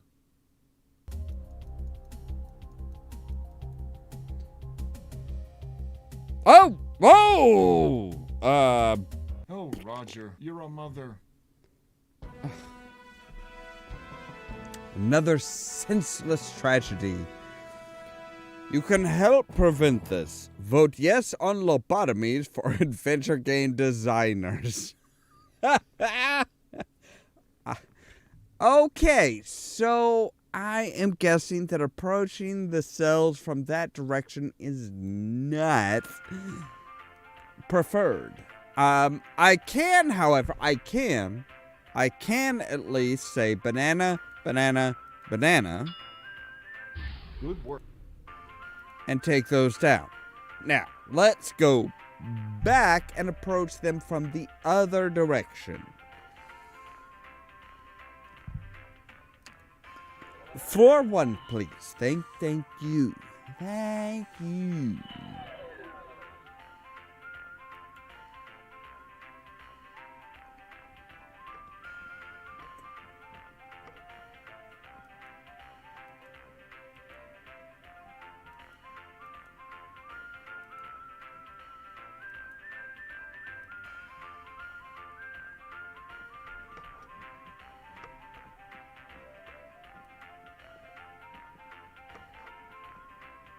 Alright, let's go to level 5 from here.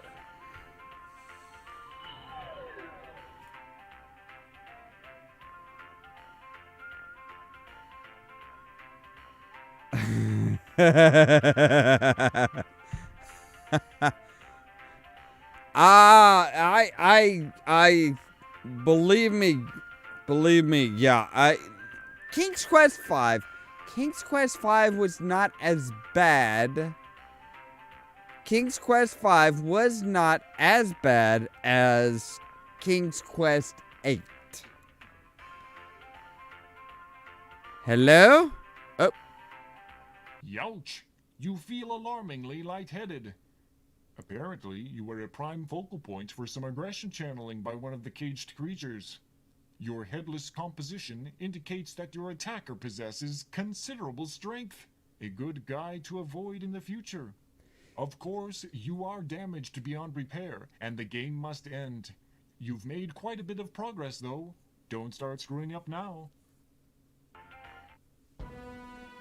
Way to go, Wingnut! Once again, you've demonstrated your inability to sustain life. You quickly glance around the room to see if anyone saw you blow it. And unfortunately, they did. Yes, there are people here. Hang on. Oh my god. No. Cedric was the fucking worst. He was the worst. The absolute worst. However, there was King's Quest VI you know a after. janitorial closet when you smell one. Almost at once, you sense an emptiness. See, we a need the melancholy longing. You begin to feel homesick. It's quite dark in here. You do notice a plunger, however, which you take. I actually have not played the King's Quest series. One of the cells is opening. Who knows what on... Right, yes. Who knows? Run, Roger, run.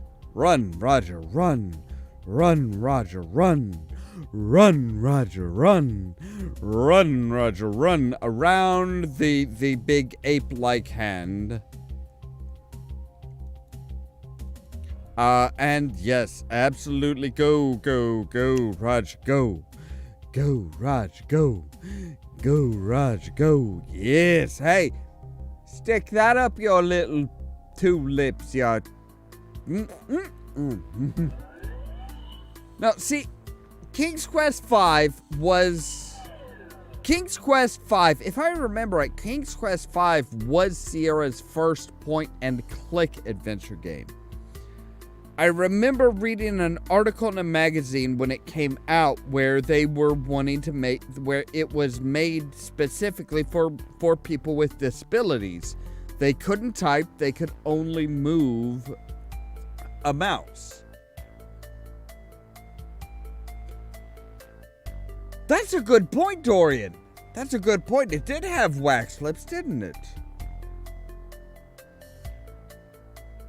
Maybe. But yeah, King's Quest V was the first one where they were like, oh, hey, you know, somebody with disabilities, point-and-click adventure game.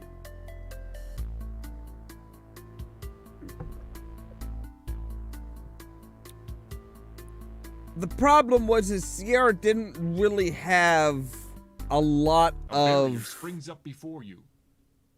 They didn't really have a lot of experience with point-and-click. Everything before that was parser. Another barrier stands in your way. You feel the floor shift below you. It's moving to the left. To the left, you say? Well, let's get ready to just peg the left wall with a plunger. Using formerly uncharacteristic creativity, you apply the suction cup-like plunger to the smooth finish and hang on for dear life. Once a janitor, always a janitor. Uncharacteristically creativity? You release your grip and drop back down. Uncharacteristic creativity? I have come up with some of the most creative... Great idea. You add the paper to the basket. I've come up with some of the most creative solutions. I've come up with creative solutions that the game designers haven't even thought of. Every basket needs to... I've not... actually, you have not, Curious. I have not played any of the King's Quest games myself. I've not played any of them on the channel. I have thought about it, but see, oh yes, okay, you're right. The A Night to Remember, that was the newer King's Quest stuff. The newer King's Quest stuff, not the classic stuff, but the brand new stuff, like that they came out with to kind of bridge the gap from King Graham to his grandchildren. Yes, you are right. I have played those.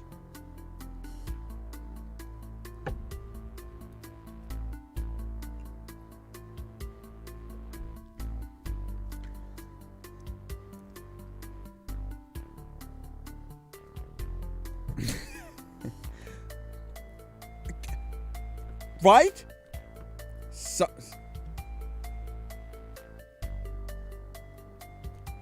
Sometimes the simplest answers are the most creative and the ones that people don't think of. Gosh. I know, right? It's too perfect. It really is just too good. While receiving a nice hosing yourself, the basket fire is extinguished. Seconds later, a loud series of pops followed by the smell of fried electronics. The sprinklers sense accomplishment and cease operations. How do sprinklers sense anything? The huge metal menace is specifically designed to secure a given area. When not busy, it is plugged into the wall recharging.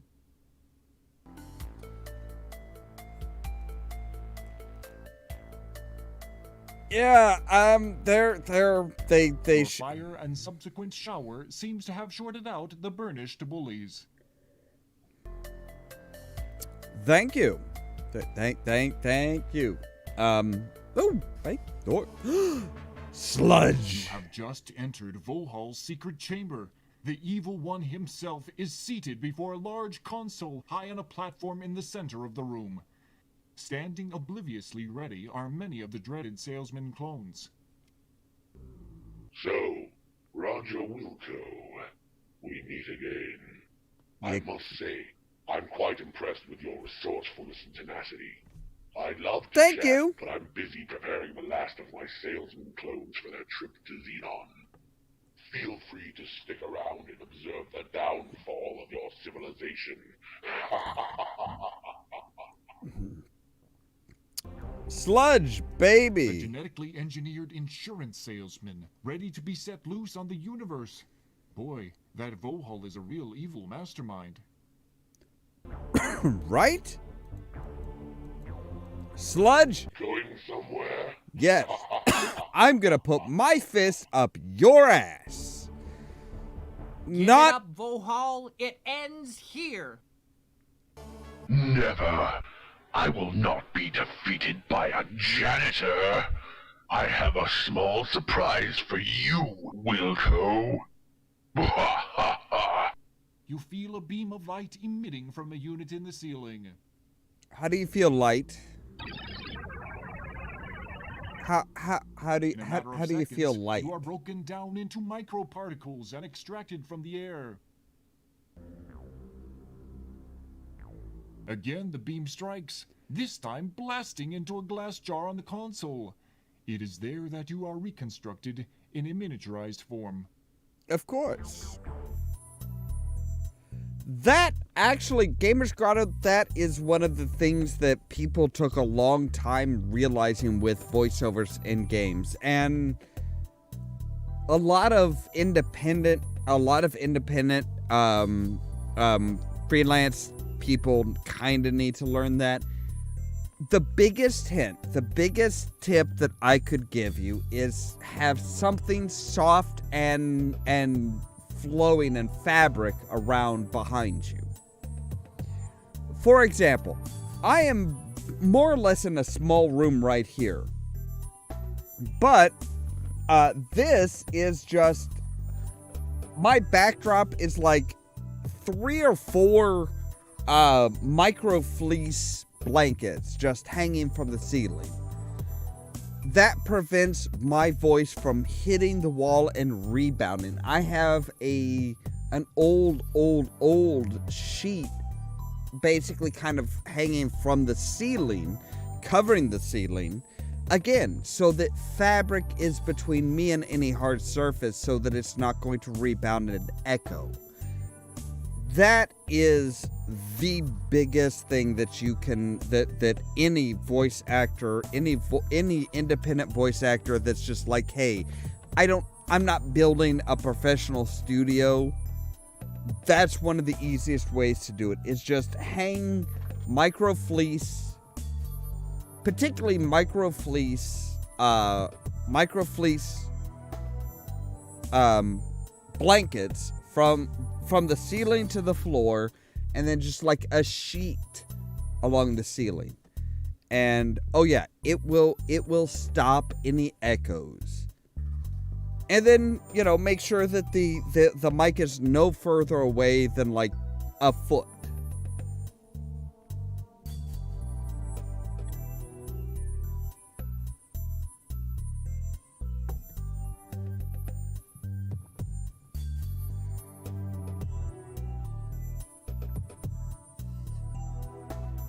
I'll be darned. My miniaturization beam does work. In the old days, I'd test these things on myself. But, as you may have noticed by my appearance, being my own guinea pig has had its disadvantages. Really, Mr. I Vader? guess this will keep you out of my way once and for all. You'll make a nice conversation piece. With that, Vohaul turns away to put finishing touches on Xenon's fate.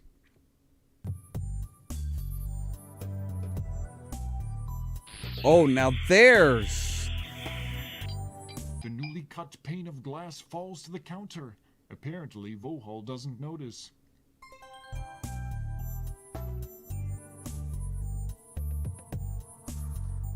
Well, now, Dorian, remember, Christopher Lloyd was I mean, wiggle your Christopher slim Lloyd is carcass 70, through the yes. But King Graham is like at the end, is reaching the end of his life. He is not a young man. Caution. Press button for emergency shutoff. So, somebody who's 70 might not be a bad idea to play that, to play King Graham in his older age.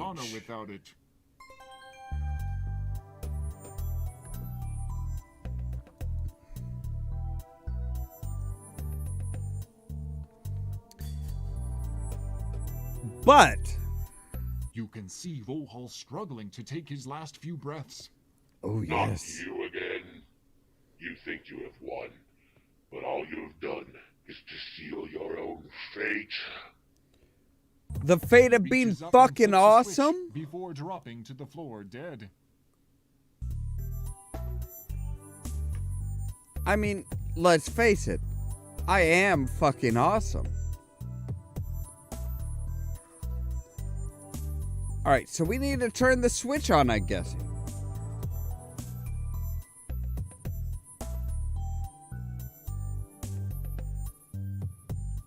It kind of did. I agree. I agree, Gamer Grotto. It did kind of feel like it felt like a platformer. But let's just enlarge. Obviously enlarge. What would happen if we said reduce from here? God, we'd be nothing. It did kind of feel like, I mean, it was a little bit point-click adventure and a little bit platform. It kind of felt like what most modern games really are these days. This weird conglomeration. Once again reconstituted. This time to the correct size. You notice that the clones are gone. I don't think it was Telltale. I don't think it was actually. You know. Glow illuminates. All right, search the boy. An examination of his repulsively turgid fabric-encased mass reveals nothing other than the tubes which supplied him oxygen. You do notice the letters SHSR written in pen on the back of his left hand. SHSR. Okay. Okay. Thank you for pushing the self-destruct mechanism. There's a lot of information on the screen. Oh, the asteroid is in a decaying orbit, and the insurance salesmen are about to be launched. Maybe the letters from Vohaul's hand will help. You type in so we have Vohaul disc. SHSR. So we have Vohaul disc and the disc salesman 2. Has been aborted.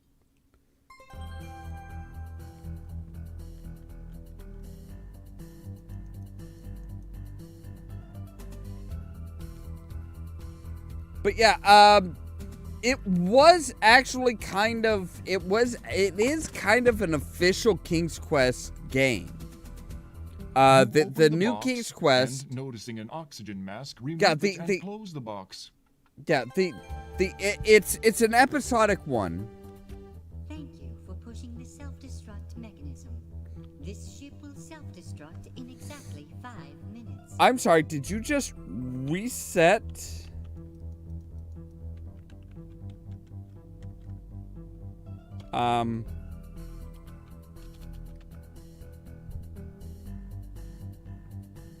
Okay, there we go. There we go.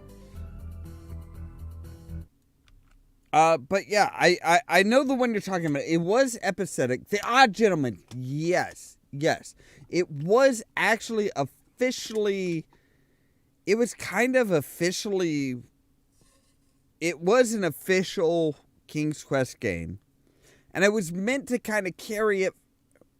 The biggest problem was they cut out the kids. They said, hey, let's take King Graham, who was the first protagonist of King's Quest, and let's just like carry him on to his grandkids, totally ignoring Alexander and his wife, and totally ignoring Rosella and her husband, and just like bridge grandfather to grandkids, and that's it. I played the first two. I think I played the first 2 episodes. They weren't bad, but my personal problem with those games was they were making it very clear that King Graham was just, he had kind of burned through the life that the fruit of life had given him, the special fruit that his daughter Rosella had gotten for him in King's Quest IV. He had been on another adventure. He was burning through that life. He was at the end of his extended life. And it was, to be honest, that was not a good storyline for me at that time in my life. I did not need to see somebody that I respected and more or less grew up with expire and die at the end of the series. And it was very much that they made no bones about the fact that that is absolutely where it was going, and I just, for myself, I did not need that at the time. Alright, so we can say, you, oxygen mask. As Spock would... Yes, put on the oxygen mask because you have a small piece of plexiglass between you and a vacuum. And that is not a good idea. Like I said, I think they were kind of trying to span the two. They were trying to progress it beyond just, oh hey, the standard A section people. of the glass tubing has fractured from combined stress. The pressurized atmosphere rushes for the relative vacuum of space. Fortunately, wearing the mask protects you from suffocation. No longer needing the mask, you... Can we get back inside of the asteroid before we get rid of it, please?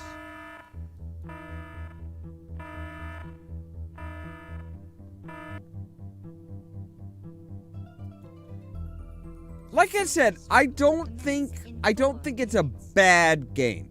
I don't. It was a valid attempt to say, look, we need to move on from the grandparents and parents to the children.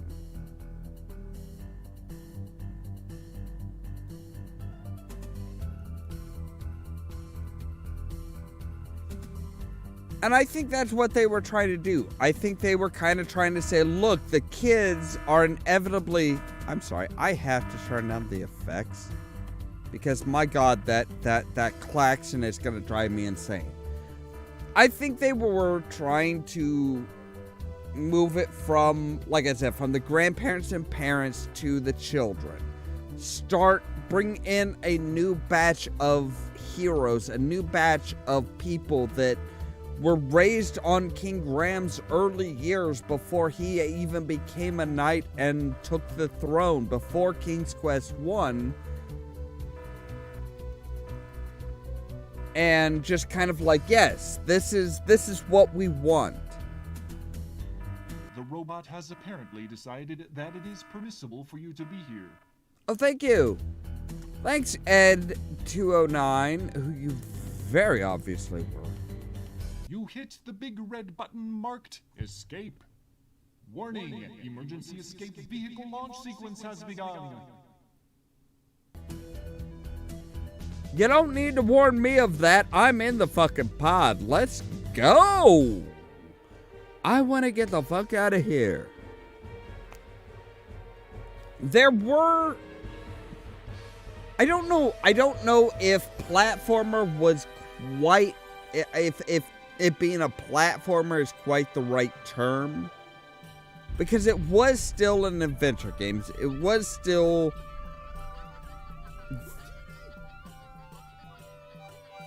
Did somebody just say Utini? Cutting these escapes so close, Roger. Well, you must feel pretty good right now. You've stopped Vohaul from carrying out his threat of salesman infestation. ultimately destroying the twisted scientist himself. Right? You also managed to save your own skin. The And most just important look thing. At that score. Pretty darned impressive. What is my...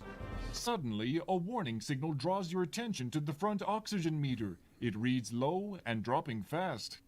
This is just great. You knew it was too good to be true. You have maybe 5 minutes of air left. Well, Roger, it was nice knowing you. I mean, we've got 240 out of 250. Probably if we had actually, like, traversed the maze, we might have gotten an extra 10 points. But I mean, that's fair. But yeah, it was kind of, I mean, it was still very much the kind of the more modern adventure games.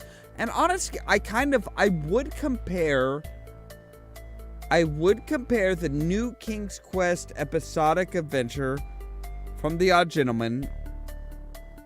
I would compare it to the modern day Legend of Zelda. It's like, yes, you have the adventuring, you have the puzzle solving adventures, and you have the physical challenges, the almost kind of platformer action-y type things that everybody is almost obligatorily needing to weave into their games these days. Right. So what is this? The chamber is a bed of sorts, enclosed in a large plexiglass cylinder. The occupant of such a chamber would be placed in suspended animation and kept alive for an indefinite period of time. Indefinite, you say? You are inside one of the emergency escape vehicles. There's a console at the front of the vehicle and a sleeping chamber at the rear. An indefinite amount of time. You slide down the plexiglass cover. Yes. You make the split-second decision to enter the sleep chamber. It seals automatically. I would agree, Gamers Grotto, that it Soon did you are really overcome kind of feel by a like that. pleasant drowsiness. This is certainly better than suffocating. You begin to drift away into a deep sleep. With the satisfaction you have accomplished your task. You've come through in the clutch and you deserve a nice long rest. Now, if someone would just pick you up somewhere along the way. That's for future Roger to deal with. Roger Wilco, and thanks again for saving your people. Again.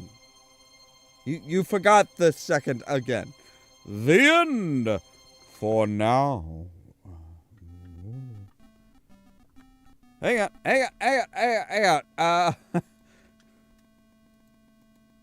There we go. Yes, there we go.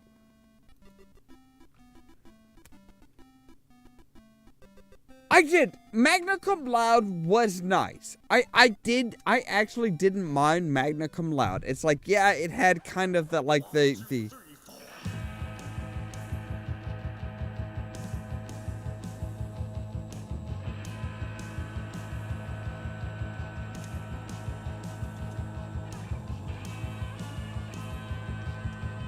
Magna Cum Laude was an awkward game. It was kind of similar to the standard Sierra Leisure Suit Larry games, but it had like this. I guess it's almost kind of like a rhythm type game where it's like you are literally like moving a sperm among 3 different categories and trying to hit the good items but avoid the bad items. And it was weird, but it wasn't as weird as Box Office Buzz.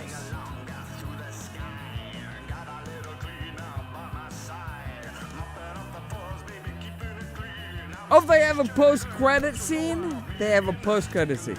I noticed that everything in the credits is like the EGA standard version of stuff.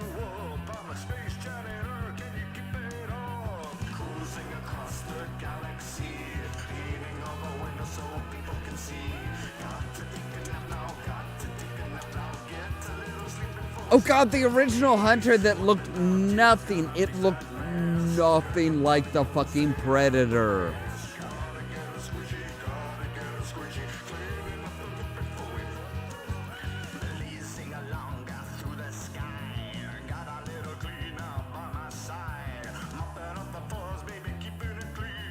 I'm not surprised. I mean, it sounds like the classic Gamers Guild is like, the classic Gamers Guild are the people that want to keep the classic games alive and just bring them to the modern age and get them and kind of get them in front of kids today. Like this should appeal to the modern day age kids. It really should. I mean, I don't know if it would or not necessarily, but it should. I mean, it is. Isaac Lundgren was Roger Wilco, right? He was also the Pinken's king. And the narrator. Oh, really? So the narrator was Hannibal Lecter as himself. Oh.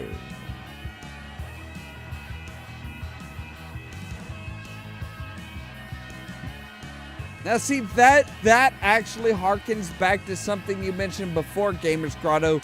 They thanked Scott, but not Mark, of the two guys from Andromeda. Next time in Space Quest, our favorite hero wakes to find himself in the greatest adventure of his life so far. Who is this dude and what does he want with the two guys?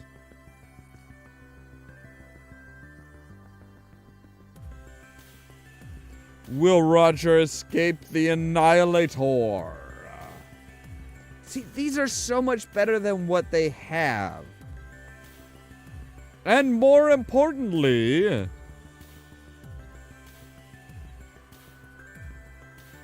will he pack the correct underwear?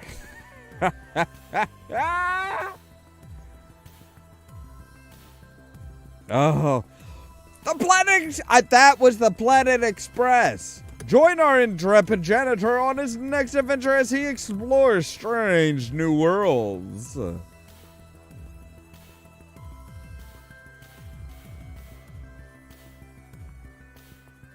That's from Manhunter. No. He did. And answers these exciting questions. Now, I'm sorry. Roll back a minute here. That was just no. Sorry. That Streetway was not Space Quest. That was Actually, I think that was specifically Manhunter 2 San Francisco. Coming soon? We're not really sure. I don't know if they're still raising funds for it or if they're just waiting to. Oh, don't worry about it, Dorian. We're actually done for the day. We are actually done for the night. Well, sorry. Apparently there's post cred. Meanwhile, back on Labian. No.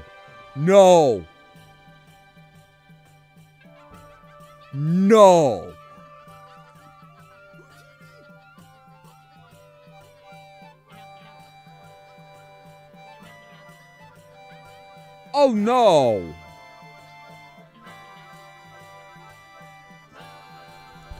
Ladies and gentlemen, I must say, whatever you do, do not ever go full Lucas. Never go full Lucas. Full Lucas will destroy everything you have created. Inevitably, sooner or later, going full Lucas will just decimate everything and just burn all the goodwill you have down to the ground. Especially when you have a Planet of the Apes ape dancing in a pair of boxers. Because, oh my fucking god, no, I do not need to see that. And we are back to the beginning. So yes, we are done. If I remember correctly, Dorian is in South Africa, the Southern African area, I believe.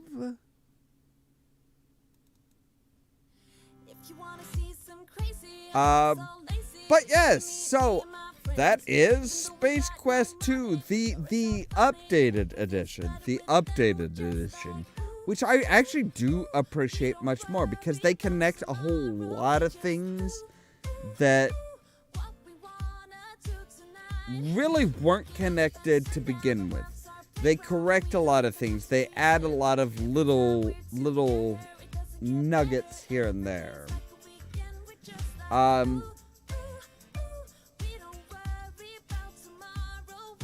But yeah, so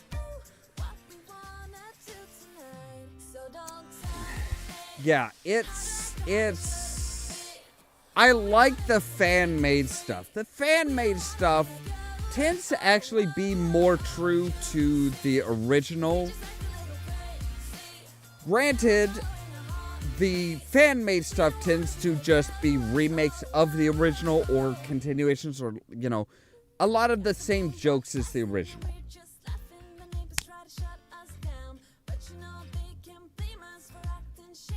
Yeah, I would absolutely, I mean, oh my goodness, I would love to, I think what we will do is we will play episode 3, we will play chapter 3, the normal version, now. And when they do release the remake of chapter 3, we will come back to it, play it, and replace the original with the remake. Because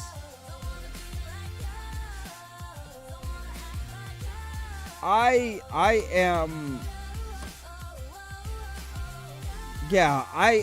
absolutely. We're continuing on with Space Quest. I mean, because we can pretty much do a game a night for right now.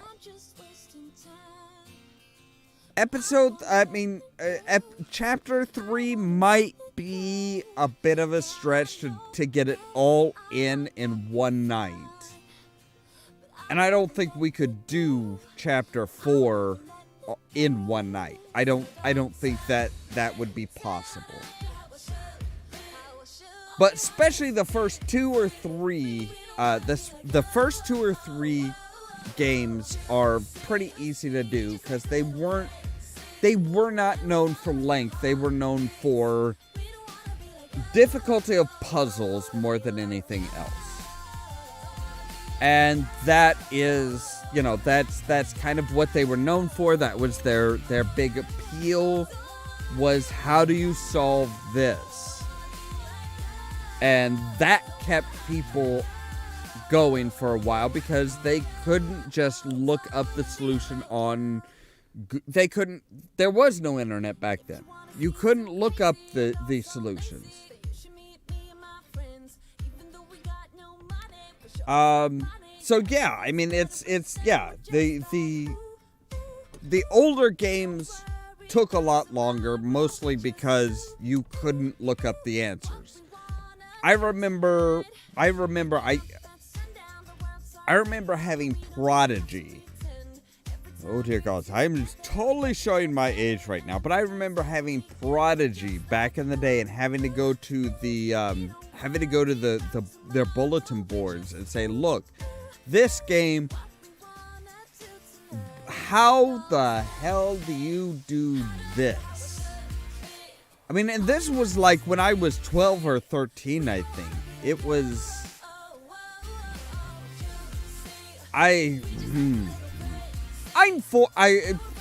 full disclosure, full frontal disclosure. Hide your eyes, ladies. I am 43 years old. So, I remember before we had the internet, I remember bulletin board systems where you had to have a dedicated computer and one person connect to that BBS at a time. And yeah, I remember that. I remember connecting to BBSs. I remember my brother having a BBS. My brother actually had a BBS that he had a computer just connected to a secondary phone line 24/7, waiting for people to call in and connect to his BBS to play stuff. Oh my God, right, Gamers Grotto? It was. Oh yeah, those phone bills could get outrageous. Like, people talk about Fallout. I remember when I remember getting the demo for the original Fallout game and saying, wait a second, this is Wasteland that was on my brother's BBS back in the day. That's all it is. It's an updated graphical version of Wasteland.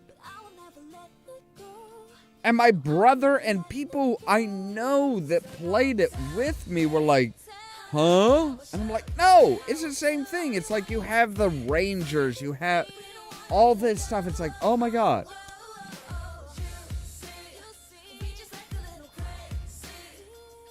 That probably would have actually helped out a lot.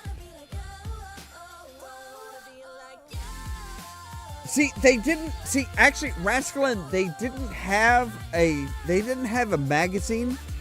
They had hint books. They sold booklets that you could, originally, it took a highlighter.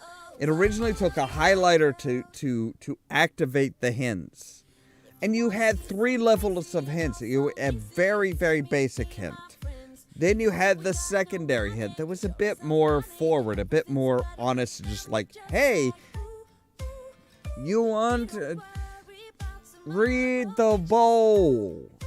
And then you had the final 3rd or 4th hint that was just like, look, dumbass, look at the bowl, read the words on the inside, say the fucking words. Boom. Done. So they probably monetized their hints and monetized helping people out a whole lot more than Nintendo did. Because you could find copies of Nintendo Power just like in a magazine rack where it's like, hey, I just want to buy this one episode. I just want to buy this one magazine because they cover a game that I am playing.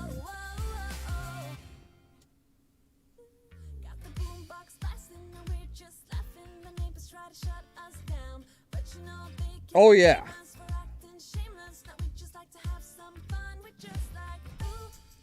Oh yeah, I hate it. Oh, I never actually called the hint lines. Never called the hint lines. My parents were all about wanting to see me try and figure things out by myself, or they would get the hint book when we got the game and they had the hint book available. They would get the hint book and they'd hold on to the hint book and be like, okay, so here's a recommendation, and they would try and get me to figure it out myself. And I think that's one of the reasons why games like Thimbleweed Park is so wonderful for me, because it's like, this is hearkening back to my parents teaching me, 1, to be self-reliant, and 2, to use critical thinking and creative thinking in order to solve a problem. And yeah, it was so different, so unique.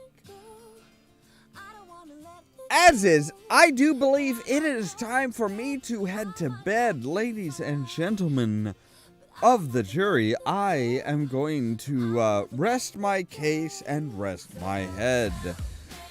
Don't forget, tomorrow we will be continuing on with Space Quest 3. Quite possibly the best game of the entire series. And I don't know of too many people that would argue with that. Cause yeah, Space Quest 3 was bigger than the first two. It introduced so many unique ideas, and it was a lot more freeform. Anyway, as always, thank you very much for being here. Gamers Grotto, thank you for bringing Stu over. That was great to talk to him. Curious, Rascalin, Dorian, thank you all for being here as we're live streaming. If you're watching after the fact, thank you very much. Don't forget to leave a comment saying what your favorite part of the series was. If you liked the video, don't forget to press the like button. If you're new here, don't forget to press the subscribe button and the ring the bell just in case YouTube decides that they actually want to tell you when we're live streaming. If you want to absolutely know when we're live streaming, don't forget to follow me on Twitter at Olaf Producers. It is Olaf Producers because character limits. All of this so that you can stay tuned for more from Olaf Productions. Cheerio!